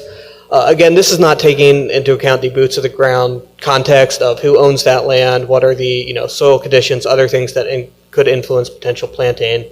But it totals to about 1,800 acres. So that's the potential to plant about 180,000 small trees, about 100,500 large trees, and about 280,500 total trees. So diving in a little bit further back to those main four lenses of how we interpreted our tree canopy, starting with our census block groups. We know that Mableton is a fairly large city, so there are several census blocks within Mableton, but we can see that they're relatively fairly distributed as far as tree coverage. You'll see a main theme in the northern and southern portion of the city, with that following through surface temperature and zoning, mostly because of the land use in the north, with retail and commercial areas in the north and industrial areas more so in the south. You'll also see that trailing pattern on Mableton Parkway and Veterans Memorial Highway. So you'll see that same thing with surface temperature in the north and the south and along our main corridors. Typically you'll have bigger parking lots, bigger buildings with large rooftops that don't battle the heat as much as natural fully grown trees do. Again, that third lens kind of ties it all together with our zoning districts, tells the full story of the land use and the feasibility of having trees in these areas. And lastly, a little bit more unique is our coverage by watershed. This one gives us a pretty comprehensive view that across all of our watersheds, no matter where in Mableton, our water and our watersheds and our stream buffers are relatively healthy. The trees here are doing a good job of being trees, filtering the water before the water becomes polluted, and keeping our streams and water and bodies of water at an appropriate temperature with shade coverage. So from this workshop with Georgia Forestry Commission and Green Infrastructure Center, we've taken our first pass at some goals and next steps that we want to keep top of mind, and that is being able to maintain what we have now through city governance, city policies, that could be considering additional staff, updates to tree ordinances, and considering tree-forward city and council policies. Number two, we want to take this starting point and bake it further into city plans, allow for public engagement, and apply for additional public resources like grants and other Georgia Forestry Commission resources. And lastly, we want to continue our partnerships that we have now with Georgia Forestry, potentially Trees Atlanta, and maintain our community engagement with tree seedling giveaways and Arbor Day proclamations from the mayor and council. So this is our first pass at a Mableton tree coverage study, and we just wanted to share that with you and see if you had any questions or feedback. Thank you for that presentation. First and foremost, I'm thankful for you coming this evening from the Forestry Commission.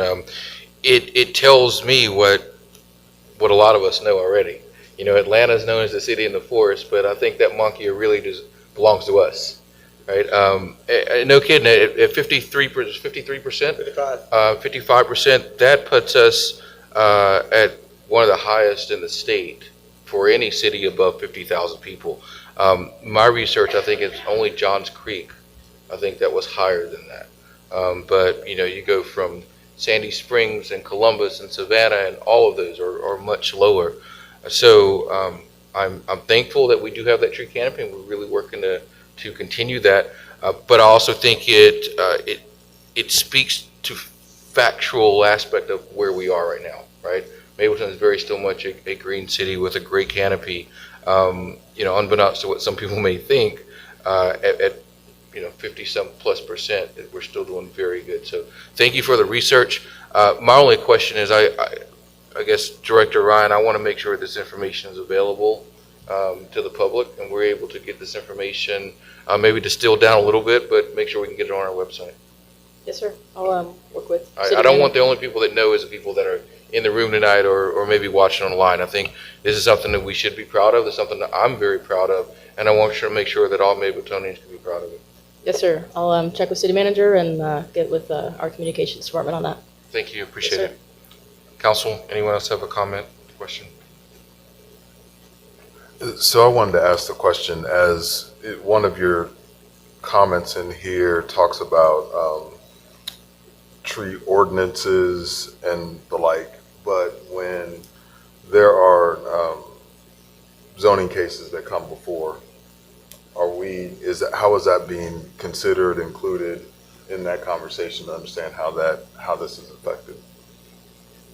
That would be something that would need to be looked at further. That is one of the services we offer at the Forestry Commission, is kind of going through that ordinance and auditing it to see how is that zoning process working and how is it affecting canopy overall. Likewise, the Green Infrastructure Center too, if you apply for their next round of grant funding, or not grant funding, but assistance, that next round you can choose to focus in on certain urban forestry factors, and one of those is a complete ordinance and policy audit. And when were these numbers compiled? So their study was done this year. We currently have data for Cobb County from 2023. That was a study done by Georgia Tech, which was recently released.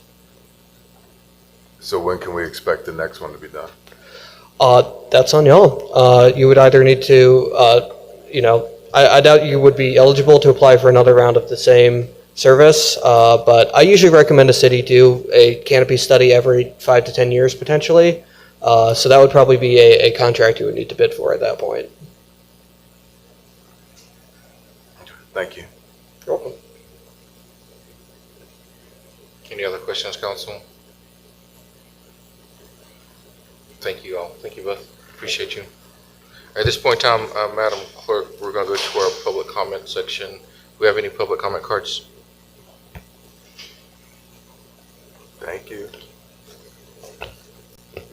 Yes, just remind everybody to please speak loudly and say your name and what district you're in. And we have probably just about 5 cards.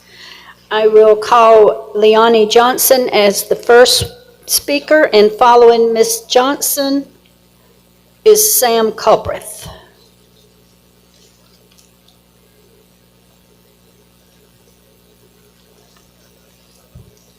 Good evening, everyone. Leonie Johnson, District 2 and 3. My question is about the 2045 Comprehensive Plan for Mableton Parkway. During the final draft decision, when the lack of vision for Mableton Parkway was raised, Mr. Funny stated that the mayor and councils would develop a plan. So my question is to the mayor and councils, what is the vision for and the plan for Mableton Parkway? And why was Mableton Parkway not included in the 2045 Comprehensive Plan? Mableton Parkway carries the name of our city and serves a major gateway from Atlanta to Cobb. Shouldn't there be a clear vision for its future in the city comprehensive plan? And my other question is for public safety. What is the total financial commitment Mableton taxpayers are being asked to accept tonight both now and in the future? And where can residents review these documents, supply the numbers? Thank you. Thank you, ma'am.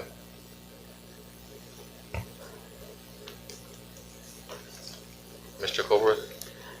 Following Sam Culberth is Lisa Lyons.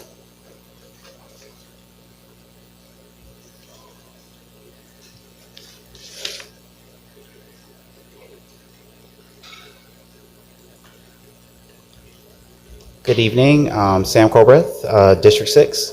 I was reminded that the city of Mableton, the city council, and all the hardworking folks that actually helped to build this city doesn't get enough of their flowers. So I'm going to give it to you right now as a private citizen, not speaking on behalf of the organization I normally speak of.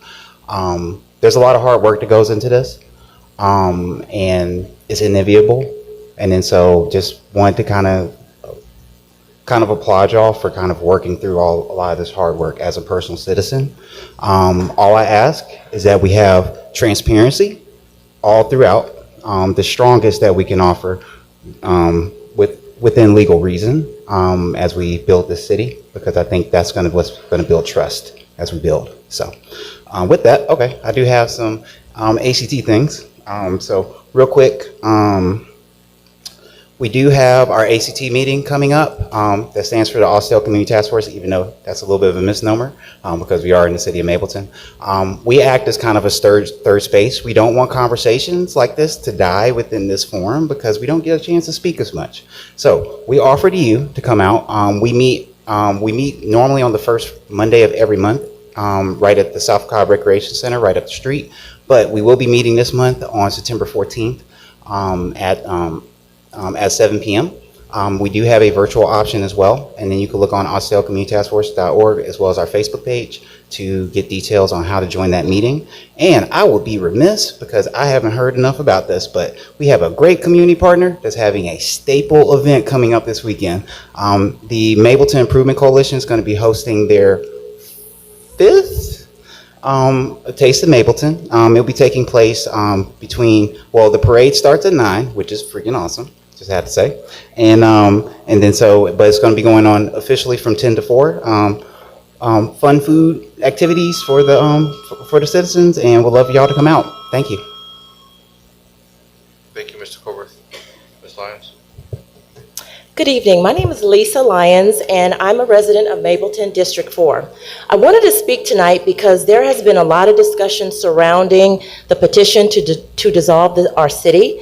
And I think it's important to remember that the loudest voices do not necessarily represent our entire community. There are many residents who support the city of Mableton and want to see it succeed.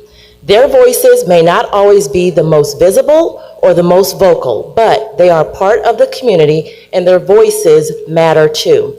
In November 2022, the voters made a decision to create the city of Mableton.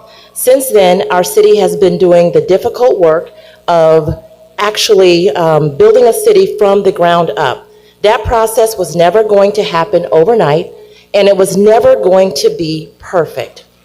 I absolutely believe residents should question their government, demand transparency, scrutinize spending, and hold our elected officials accountable. That is what engaged citizens are supposed to do.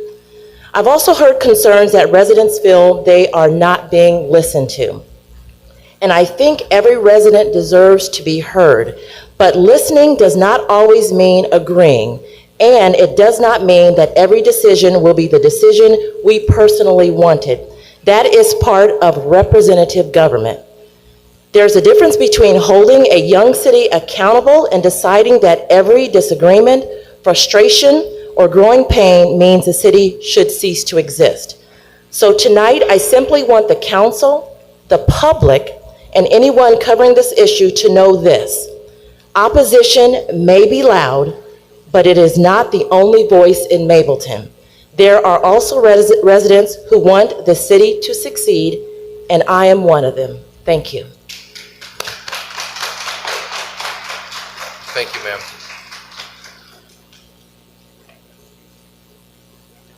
Our last speaker is Joyce Steele.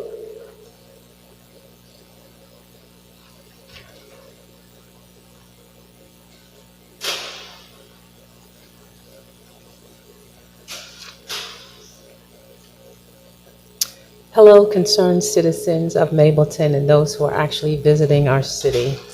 As you heard, my name is Joyce Steele, and I'd like to share a few thoughts about transparency, communication, priorities, and how we move forward together as a city. First, transparency and communication. I believe residents would benefit from being informed about important decisions as they are being considered, with opportunities to provide input along the way. It would also be helpful for residents to have a clear understanding of what decisions are being considered, why they are important, who is involved in making them, and when and how residents can participate in the process. I also think clear and timely information builds trust. With so much information being shared, it can sometimes be difficult to know what is most important and how it affects residents. Finding user-friendly ways to communicate information in plain language and allowing residents some time to understand and digest it could be helpful. It may also be helpful to have a user-friendly platform on the city's website where residents can submit questions, comments, and concerns, and where responses can be shared. This could provide a central place to capture resident input, identify recurring questions and concerns, and allow residents to see how these questions are being addressed. Second, I think it would be helpful for us to have a shared understanding of the city's priorities. How do we, the city, determine what is important versus what is most urgent? As we consider beautification, property acquisitions, our obligations to Cobb County, and the development of our new police department, how do we balance all of these needs and determine the appropriate timing and funding? Thank you for allowing me to speak this evening. Thank you. I do not have any more cards. Thank you for that, ma'am. Council, we're going to move to item 10, which is consent agenda. We've gone over these items this past Monday. I do know that there was one item 10F that was that had been removed from this, so I would like to move forward with the approval of the consent agenda with the amendment that was made by Councilman Ferguson. I'd like to make a motion to approve the consent agenda with the one amendment. I second. Thank you. Motion been made and properly seconded by Councilman Davis. Any discussion? Hearing none, I'll call the question. All those in favor of approval of the consent agenda, please say aye. Aye. All opposed, say nay. No opposition, the ayes have it. Thank you. Council, we do not have any unfinished business this evening. We do have 3 matters of new business. The first one is a first read for an ordinance, Chapter 18, that's licenses, taxation, and miscellaneous business regulations. This creates a new Article 9, which is delinquent taxes, fees, and assessments. This is the first read, but I think, Madam Attorney, we discussed this on Monday as well. Is there anything you would like to add or open for this? Yes, that's correct, Mayor. We did discuss this on Monday at the council's workshop. There's been no changes. Thank you. Council, again, this is the first read. If there's any updates or anything that you would like for that, please let me know, or attorney, and we will make sure to get that updated prior to our next meeting. Item 12B is a consideration approval to allow the mayor to execute in substantial form the tree planting services between the City of Mableton and Trees Atlanta for 2026-2027 front yard tree program. This is a program that we'd worked for some time to get put in place, and I personally had worked to get it put in place, and then when Director Ryan came, we actually get this up off the ground last year. So this is the second year in which we're having this. Trees Atlanta is the name of the organization, and we have a partnership with them, actually a service agreement. Director Ryan, I see you come up. If you could, for the council, you have an actual, I was trying to keep it quick and easy for us. I'll be brief. But some explain last year to this year and how the program has improved. Yes, sir. Yep. Thank you. So you provided a great introduction. Trees Atlanta is a nonprofit that advocates for Atlanta area trees through conservation and advocacy. Specifically, the Front Yard Tree Program is a partnership with local municipalities. And Trees Atlanta provides all the tree expertise that you need, delivery, installation, and tree selection. The city, if approved, would provide the funding, and homeowner provides the ongoing care and maintenance. Mr. Mayor, to your question, this would be our second year providing 15-gallon container trees. Species vary by availability and by best fit for your yard based on soil conditions and sun versus shade. 2 trees per resident would be allowed with a 40-tree cap. Last year that was 30, so we're increasing it slightly. And last year 17 trees were planted. But we feel that we can approach this number better with our specific sustainability social media pages that we have live now as well. These trees will be planted in the upcoming fall and winter and early spring.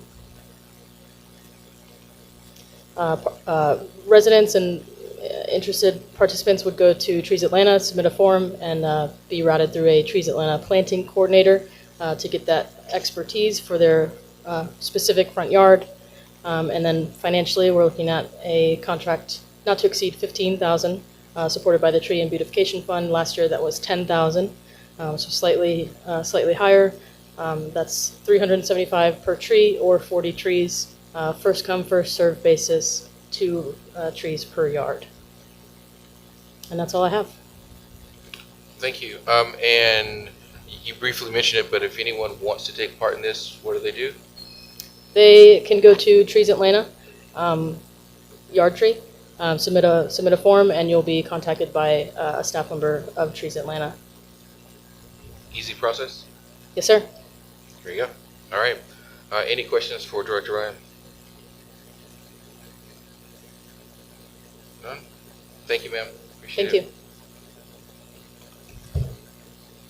All right, the last time we have is a first read of an ordinance. This is 12C. This is Chapter 17 with Parks and Recreation, the City of Mableton Mayor, Code of Ordinance. Yes, I'm ma'am. sorry, are we not going to vote for the agreement? Oh, yeah, let's vote. Sorry. Might help. Thank you, ma'am. A little bit too fast. Council would like to accept a motion now to approve or allow the mayor to approve in substantial form the tree planting agreement between the City of Mableton and Trees Atlanta.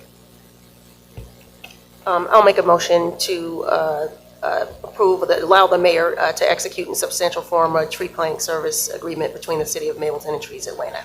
I second. Thank you. Motion made and properly seconded by Councilman Ferguson. All those in favor of motion made by Councilman Brown, please say aye. Aye. All opposed, say nay. Ayes have it. Madam Clerk, has passed. Thank you. All right, Council, let's move now to item 12C, which is the first read of the ordinance creating Chapter 17, Parks and Recreation within the City of Mableton. Madam Attorney, would you like to speak to this, ma'am? The floor is yours. Yes, Mayor and Council. So this item is just setting a basic foundation for just acknowledging the city's establishment of its Parks Department. This is done in complement with the current pending application with the Georgia Parks and Recreation Association that's been submitted by the Parks Director. This is the first read. The request would be at your next meeting to consider this item for approval and adoption. Thank you, ma'am. Council, any questions of our city attorney? Hearing none, this is the first read. There's no action to take on this evening. This takes us to the end of our new business, and we have no other business currently that's in front of us except that has been held over for coming out executive session. So at this point in time, I'll briefly go through. Madam Clerk, do you have anything? No comments. Thank you, Madam Attorney. No comments, Mayor. Thank you, Mr. Hughes. Thank you, Councilman Davis. Yes, briefly. Good evening, everyone. Just a couple of things. First, I want to say, thank you all for coming out tonight. One of the things that has always impressed me about our residents, and I hate to sound, some people say I sound like a cheerleader when I say this, but our engagement is bar none. I have to really congratulate each and every one of you for being engaged. And one of the things also that concerns me a bit sometimes is when I hear people say that they don't feel like they're being heard. You are. One of the residents even mentioned that building a new city, and mind you, we building this new city without a transition team, all those things from the ground up, not easy at all. And it's going to take time. But what I don't want people to misinterpret is that what we're doing with all the moving parts, that you're not being heard, because you really are. Personally, I always tell people, I'm an open book, I'm an open door. If you have any questions, please contact me. But let's be clear that the reason this city came about was because there were people on this side, there was people in the city before it became a city that felt that there was nothing happening. Nothing happening. And I've been here since '97, and I can tell you there was very slow progress. I think the people voted because they wanted to see progress, and progress is not a lot of times comfortable. It takes us out of our comfort zone. Now, those who still say they want to maybe see the city dissolved, they have that right.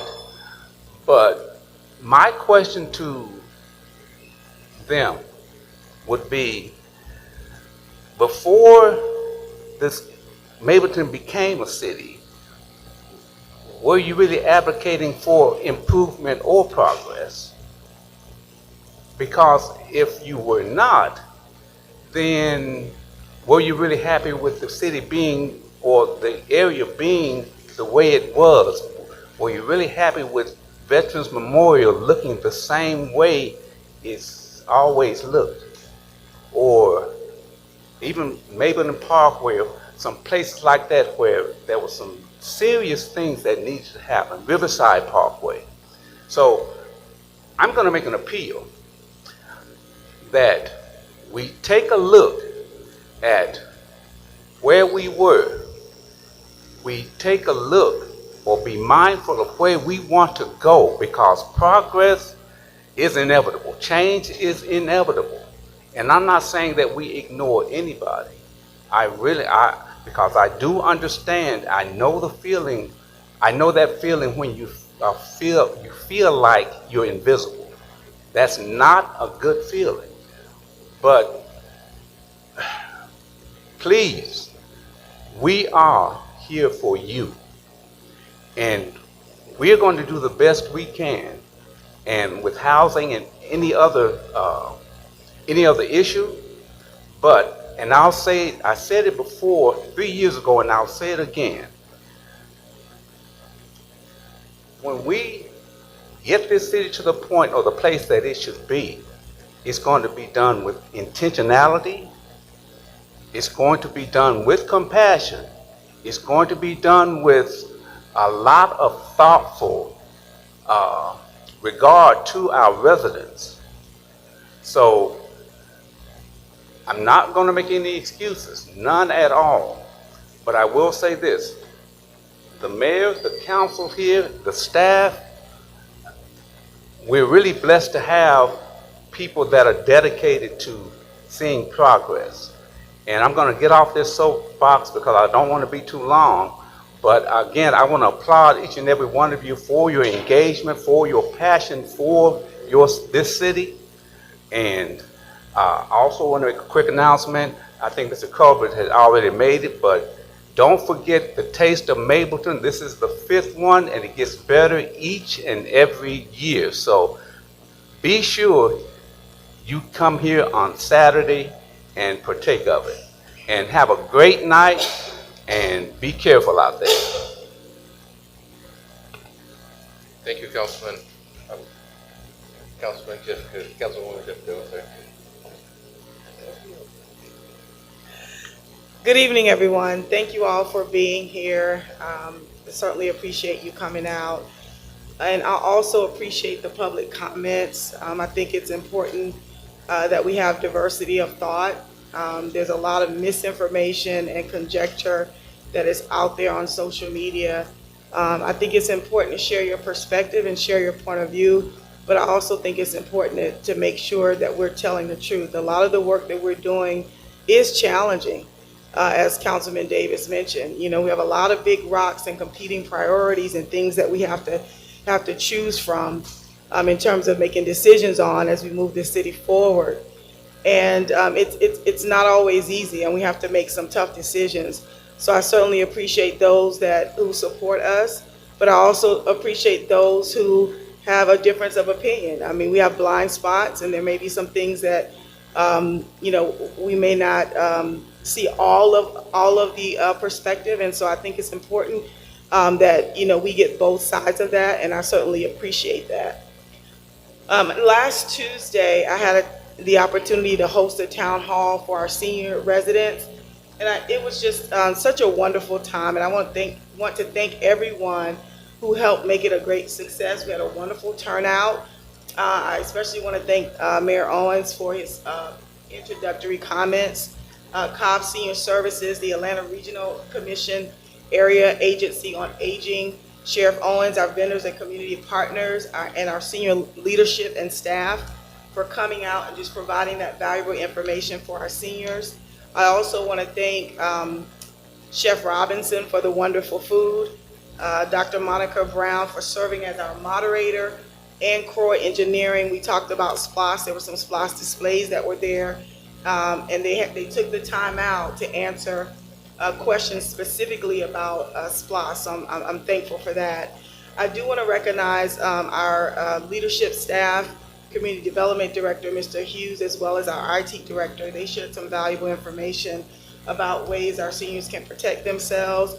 And Community Development also shared a lot of great resources. We covered a lot. We talked about public safety, we talked about SPLOS, we talked about redevelopment powers, to aging services, senior safety, health and wellness, Medicare insurance, and quality of life.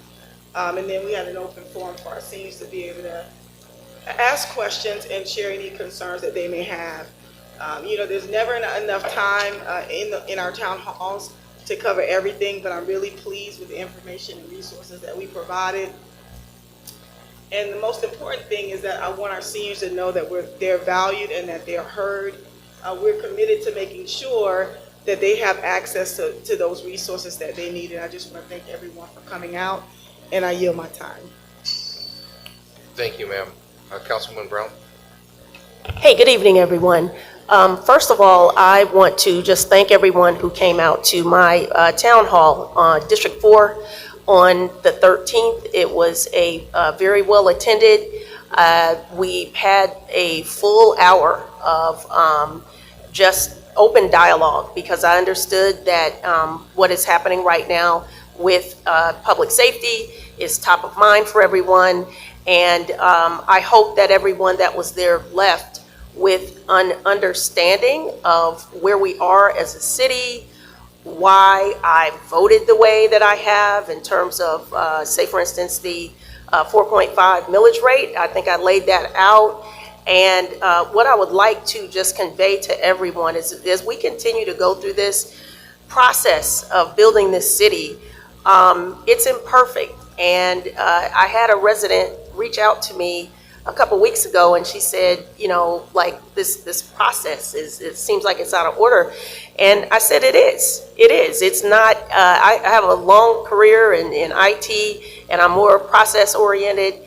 But in building this city, everything is not in a strict numerical order. So we have to deal with the situation as it is presented to us on the ground. And so in some ways you could say we are flying this plane and building it at the same time. And I understand that that makes people nervous. I would ask you to continue to bear with us. We are working on some of the things that we understand that are gaps. For example, senior exemption. And, stay tuned about that. And other than that, please come out to the Taste of Mableton. I've got on a boot. I probably won't walk the parade, but I will be there. And if you see me, please stop and say hello. I would love to chat with you. Thank you. Have a good night. Councilman Ferguson. So I'm out of my boot, so I will be walking on Saturday. And I'm so happy that it got moved, even though it didn't rain that day. But I wouldn't have been able to walk.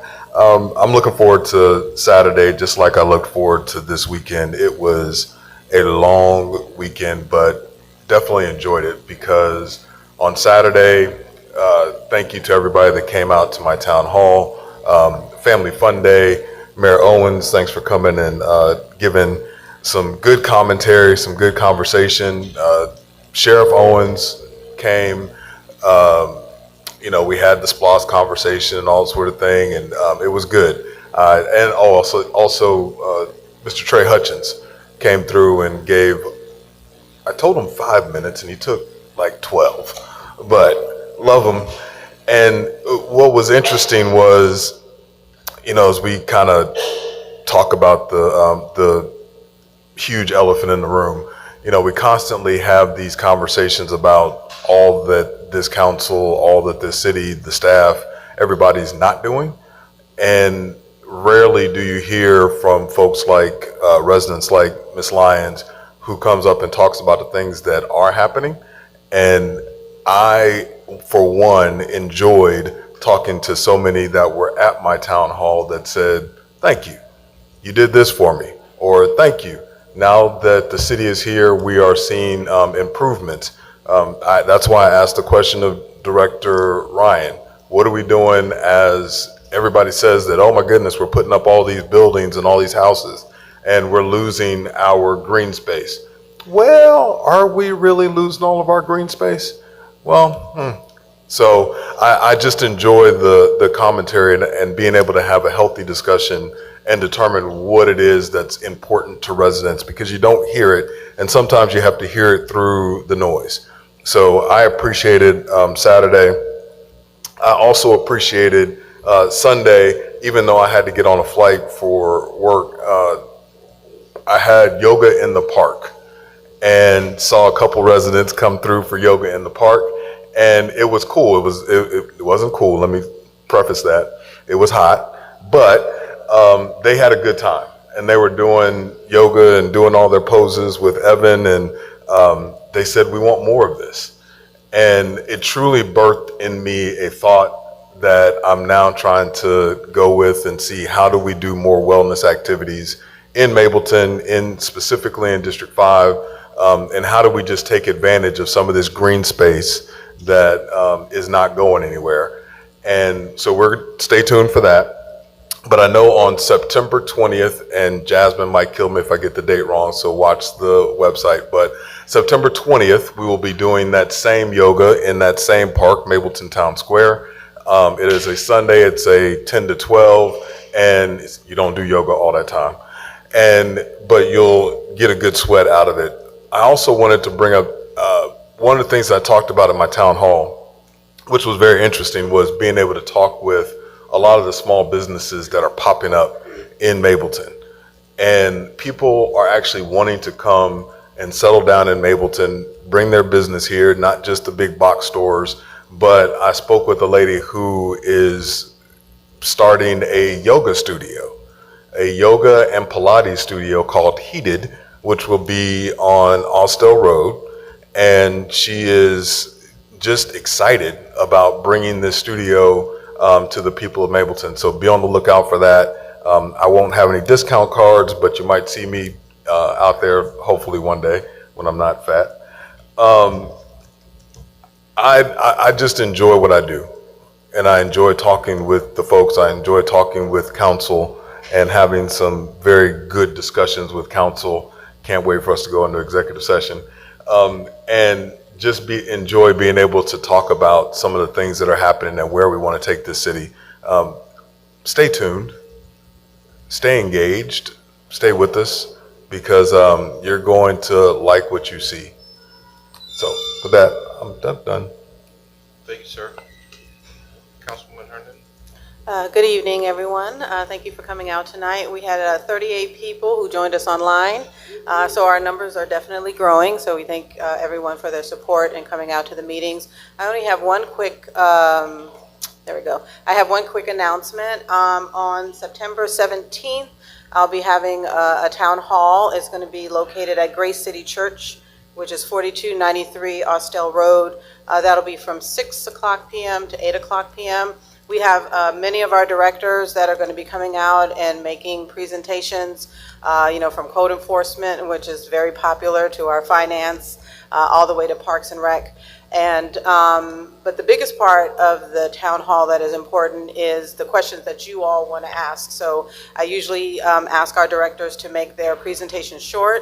That way the audience has an opportunity to ask the questions that they want answers to. So I encourage you to come out and support and have your questions ready, because we'll have many of our directors there, and hopefully our city manager and maybe our mayor may have time to stop through. So I encourage you to come and support. And for those of you who are heading home, safe travels home, and we'll see you at the next meeting. Thank you for that, Councilwoman. We are going, what I want to do at this point in time is, I don't have any comments for this evening. I want us to continue the rest of our business that we have in front of us. So with that being said, Council, I'm going to entertain a motion to go into executive session for personnel. I'd like to make a motion to go into executive session for personnel. I second. Thank you. Motion been made and seconded by Councilwoman Herndon. All those in favor, please say aye. Aye. All opposed? Okay, we're going to adjourn into executive session. Council, staff, and I'll extend this out to the general public. We hope to be in executive session for a very brief amount of time. We still have business in front of us this evening, so I'm not going to say exactly how long, but I'll just say hopefully it will be very short. We'll ask you to stay if possible, if your time permits. Thank you.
you, for Say it one you. more time, one more time. Testing. Testing 1, 2.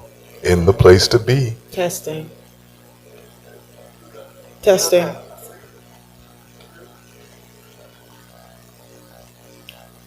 All right, thank you, ladies and gentlemen. We appreciate you waiting while we were in executive session.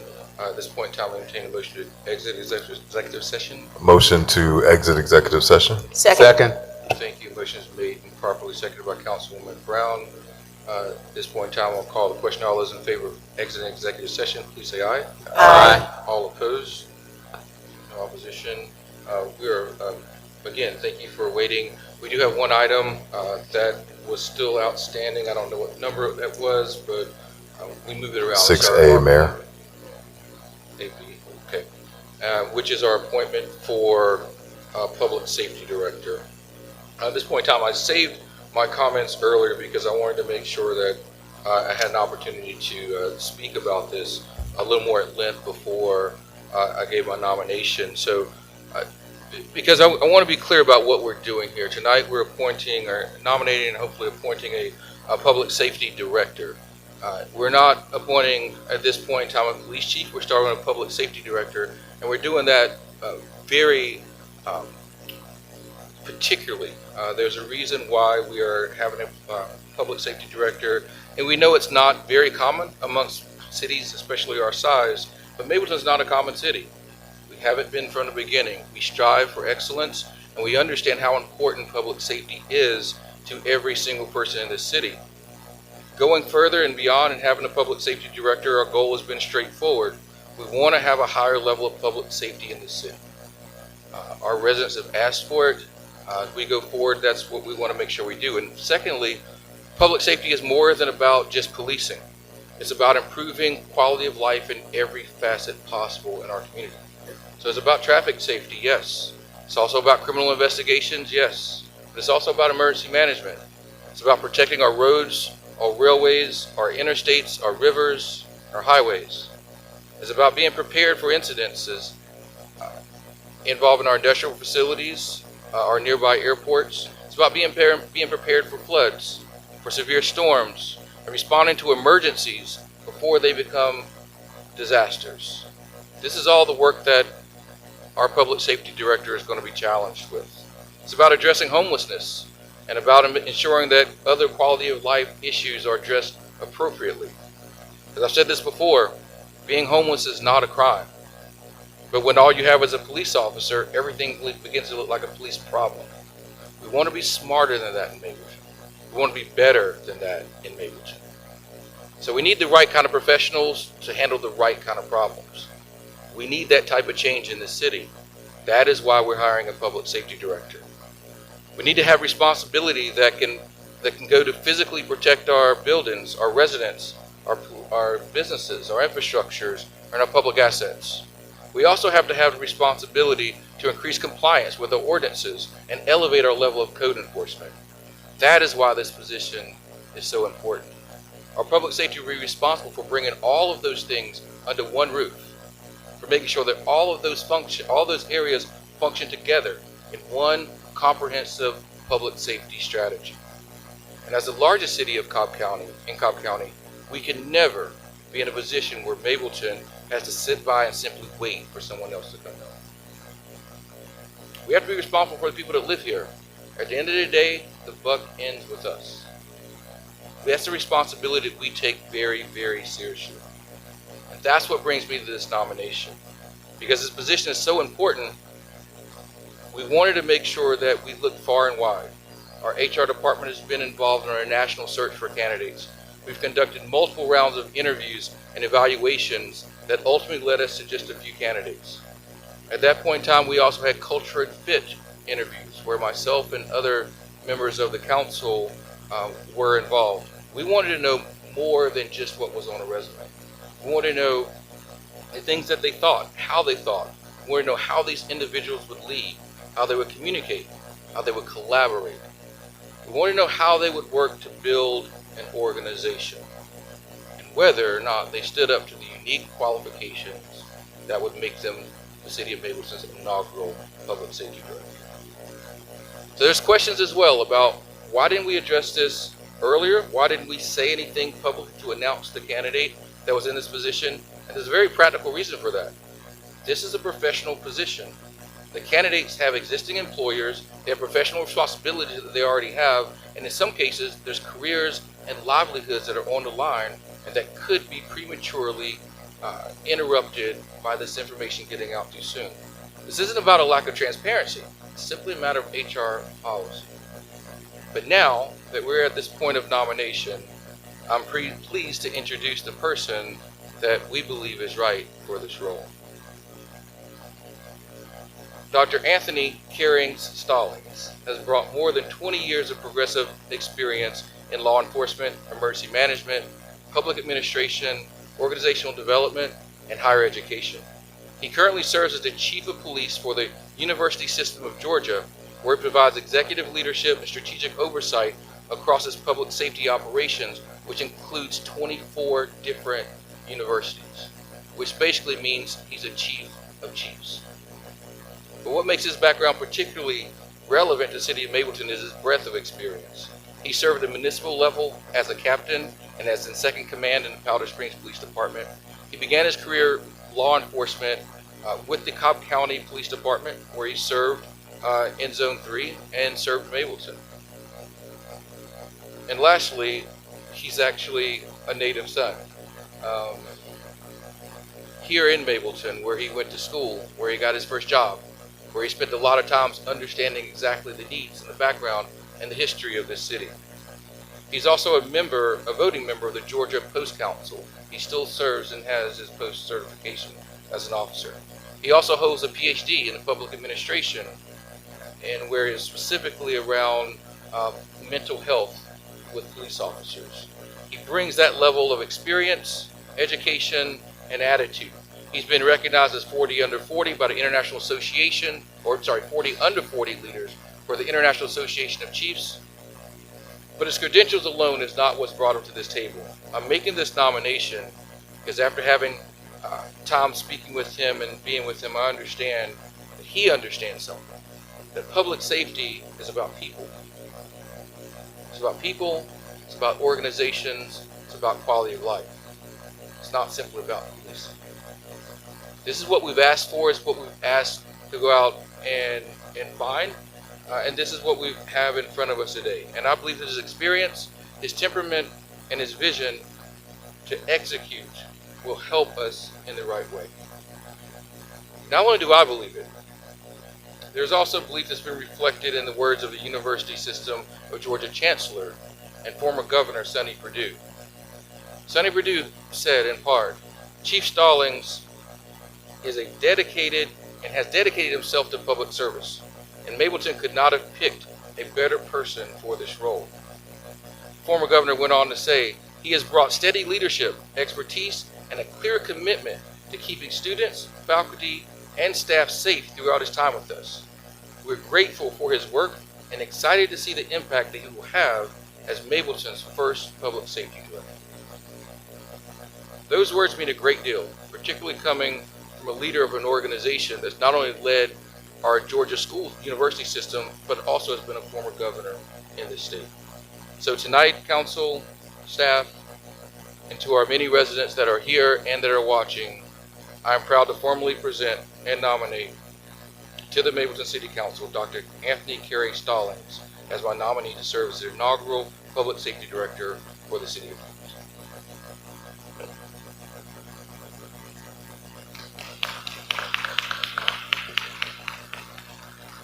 With that, council, I'm officially making my nomination at this point in time. Do I have a second? Second. Thank you. There's some discussion. Councilwoman Jeffcoat.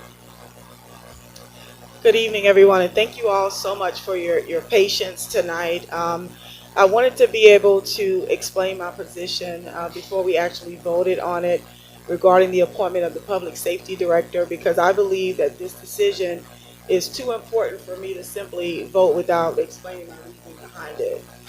First, I do want to be clear that I respect Dr. Stallings' experience, his accomplishments, and his potential. He has experience in public safety, as the mayor mentioned. He has the educational background, and I believe he has demonstrated the potential to continue advancing in his career. I also believe, contrary from the other council members, that he'd be a good police chief. But this is not simply a police chief position. We are building a public safety organization from the ground up. And I believe the public safety director role requires a different level of demonstrated executive leadership, strategic planning, organizational oversight, and proven results. In my view, the question is not whether Dr. Stallings is qualified to serve as a police chief. He's already doing that, because I believe he is.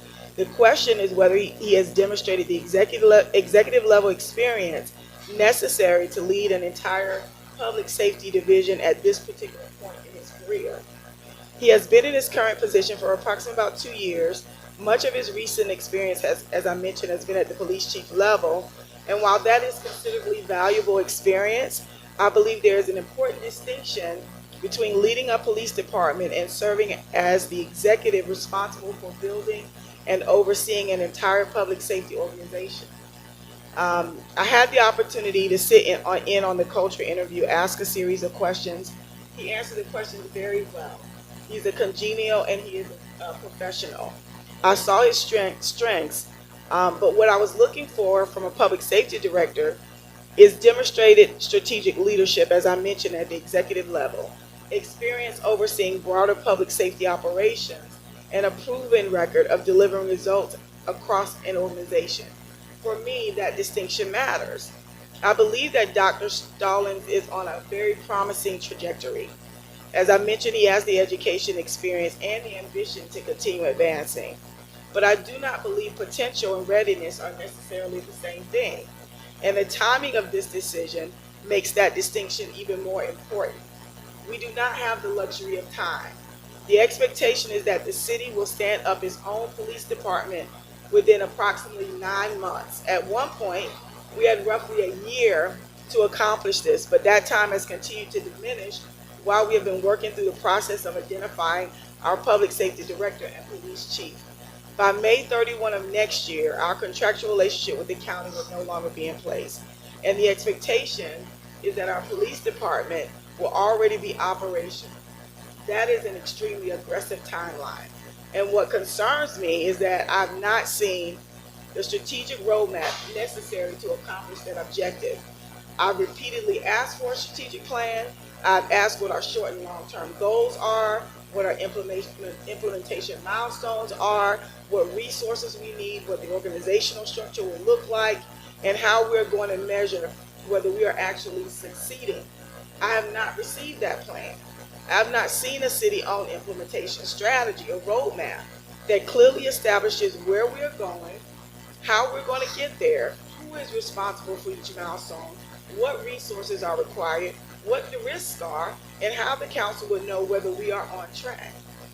The feasibility study is still pending, which means we are making a significant leadership decision while some of the foundational work necessary to establish the department is still underway. As I mentioned, that's one of the concerns of mine. Because if we're saying that we're going to have a functioning police department in 9 months, I need to know what the 9-month plan is. What is the 30, 60, 90? When do we finalize the organizational structure? When does the recruitment process begin? When do we establish policies and procedures? When do we procure technology, equipment, vehicles, and facilities? There's so much to address, like training accreditation, communications, dispatch, evidence management, records management, human resources, budgeting, and all the other infrastructure necessary to operate a professional law enforcement agency. And perhaps more importantly, how do we measure success? What does success actually look like? Is success simply having a certain number of officers hired? Is it 10, 20, 50? Is success measured by response times, crime reduction, community confidence?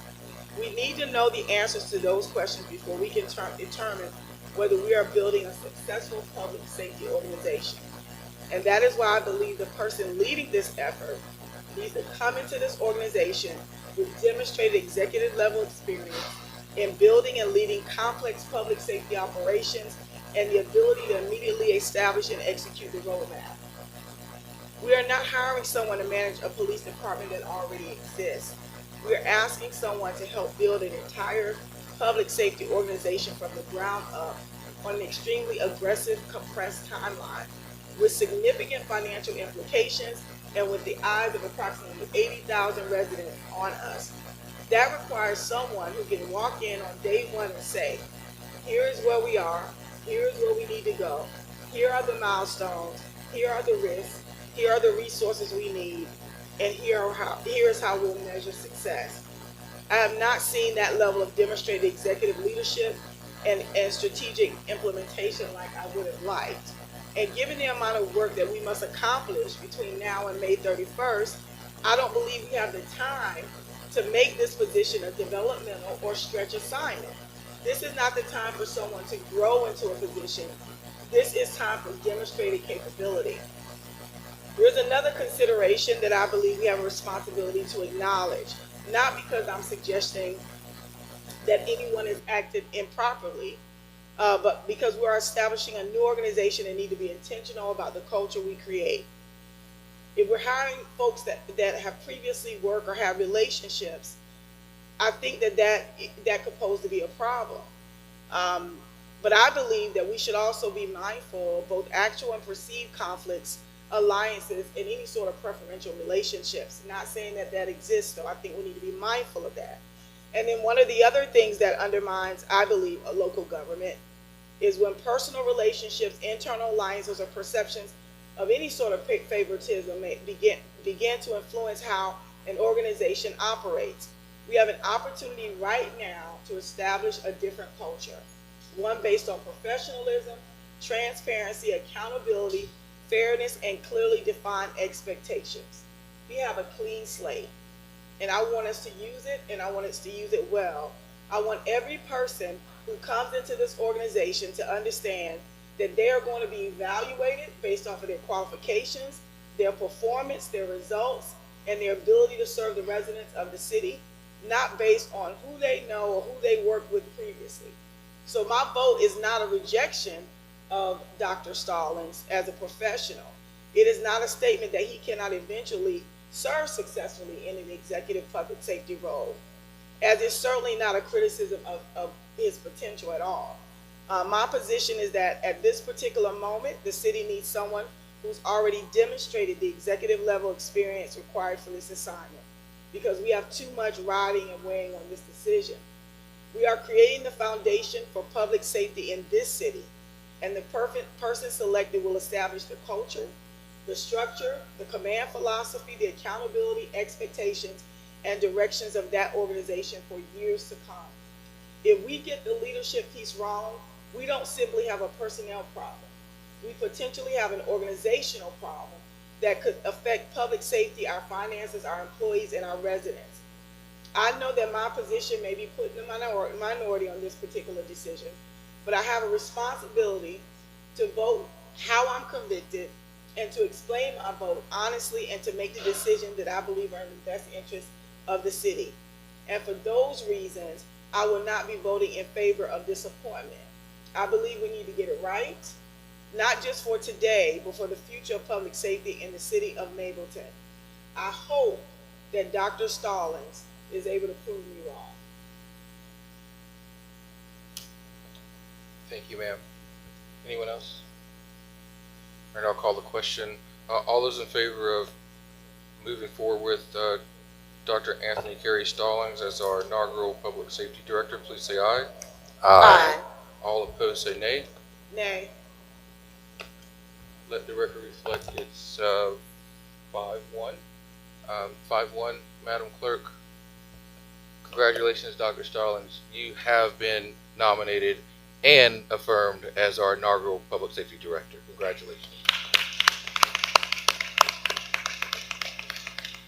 With that, sir, if you don't mind coming to the podium so I can read your oath, we're going to...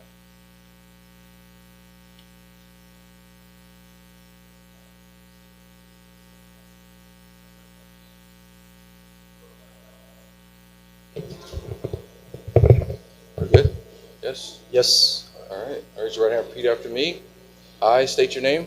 I, Carey Stallings, Hereby solemnly swear hereby solemnly swear that I will faithfully, fairly, and without malice and without malice or partiality or partiality uphold the law of the state of Georgia, uphold the law of the state of Georgia, as well as any ordinances as well as any ordinances which I am authorized to enforce which I am authorized to enforce to the best of my ability, to the best of my ability, and support and defend the Constitution of the United States and support and defend the Constitution of the United States and the Constitution of Georgia. and the Constitution of Georgia. So help me God. So help me God. Congratulations, sir. Thank you, sir. You've now been appointed. Thank you very All much, right. sir. At this point in time, you may address the council, staff, and the residents. Absolutely.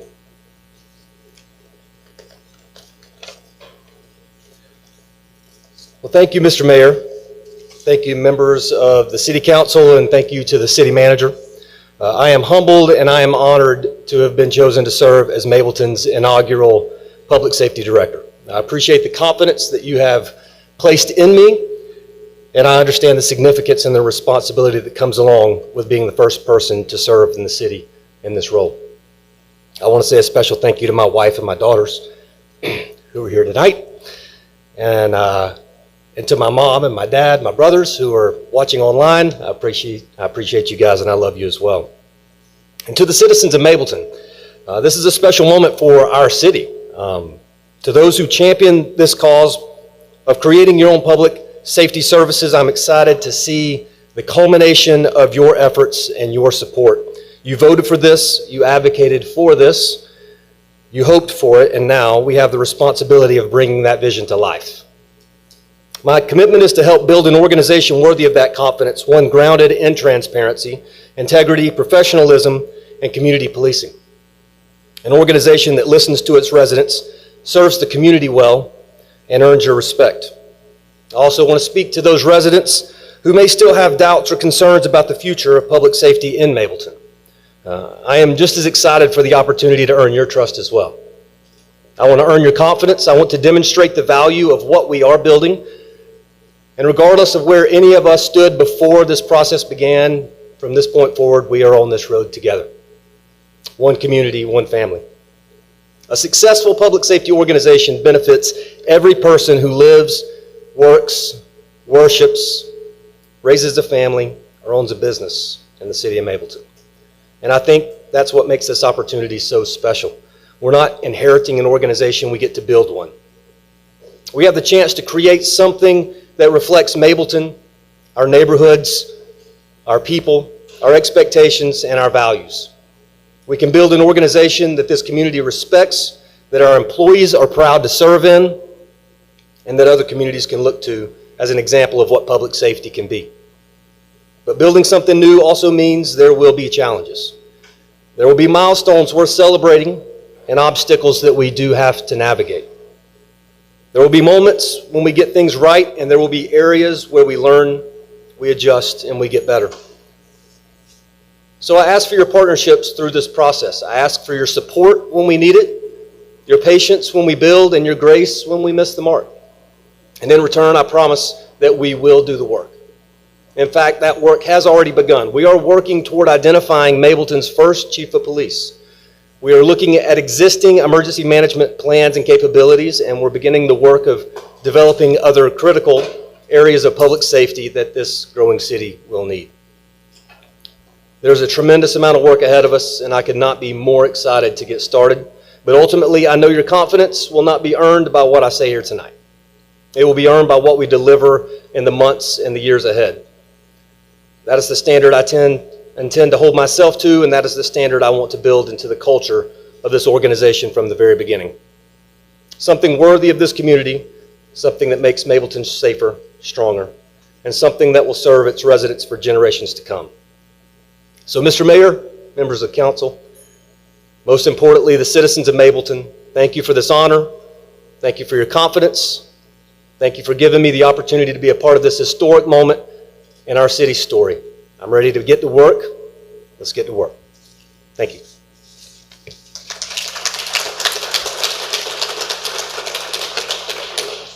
Thank you, sir.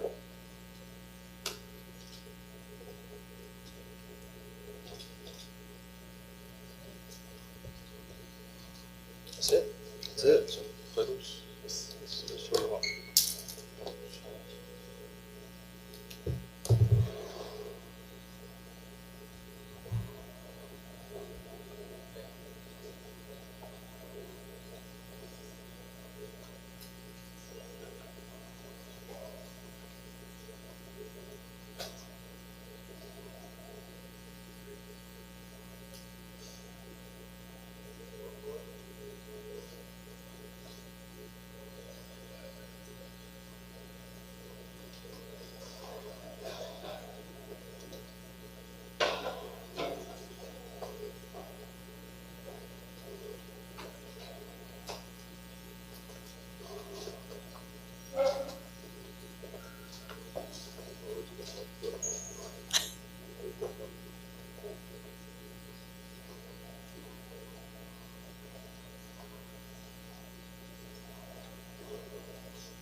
All right, council, at this point in time, I do believe that closes out all the businesses in front of us today. If no one else has anything, I'll entertain a motion to adjourn. I move to adjourn. Second. Who was the motion made by? I think I heard you. Ferguson? Yep. Motion made by Ferguson? No, motion made by No, her. motion made by, I meant- I heard her. Oh. Motion made by Jeffcoat, seconded by Ferguson. Right. All those in favor of adjourning, please say aye. Aye. All opposed, have no one adjourned. No one opposed. We stand adjourned. Thank you, ladies and gentlemen. 11:11.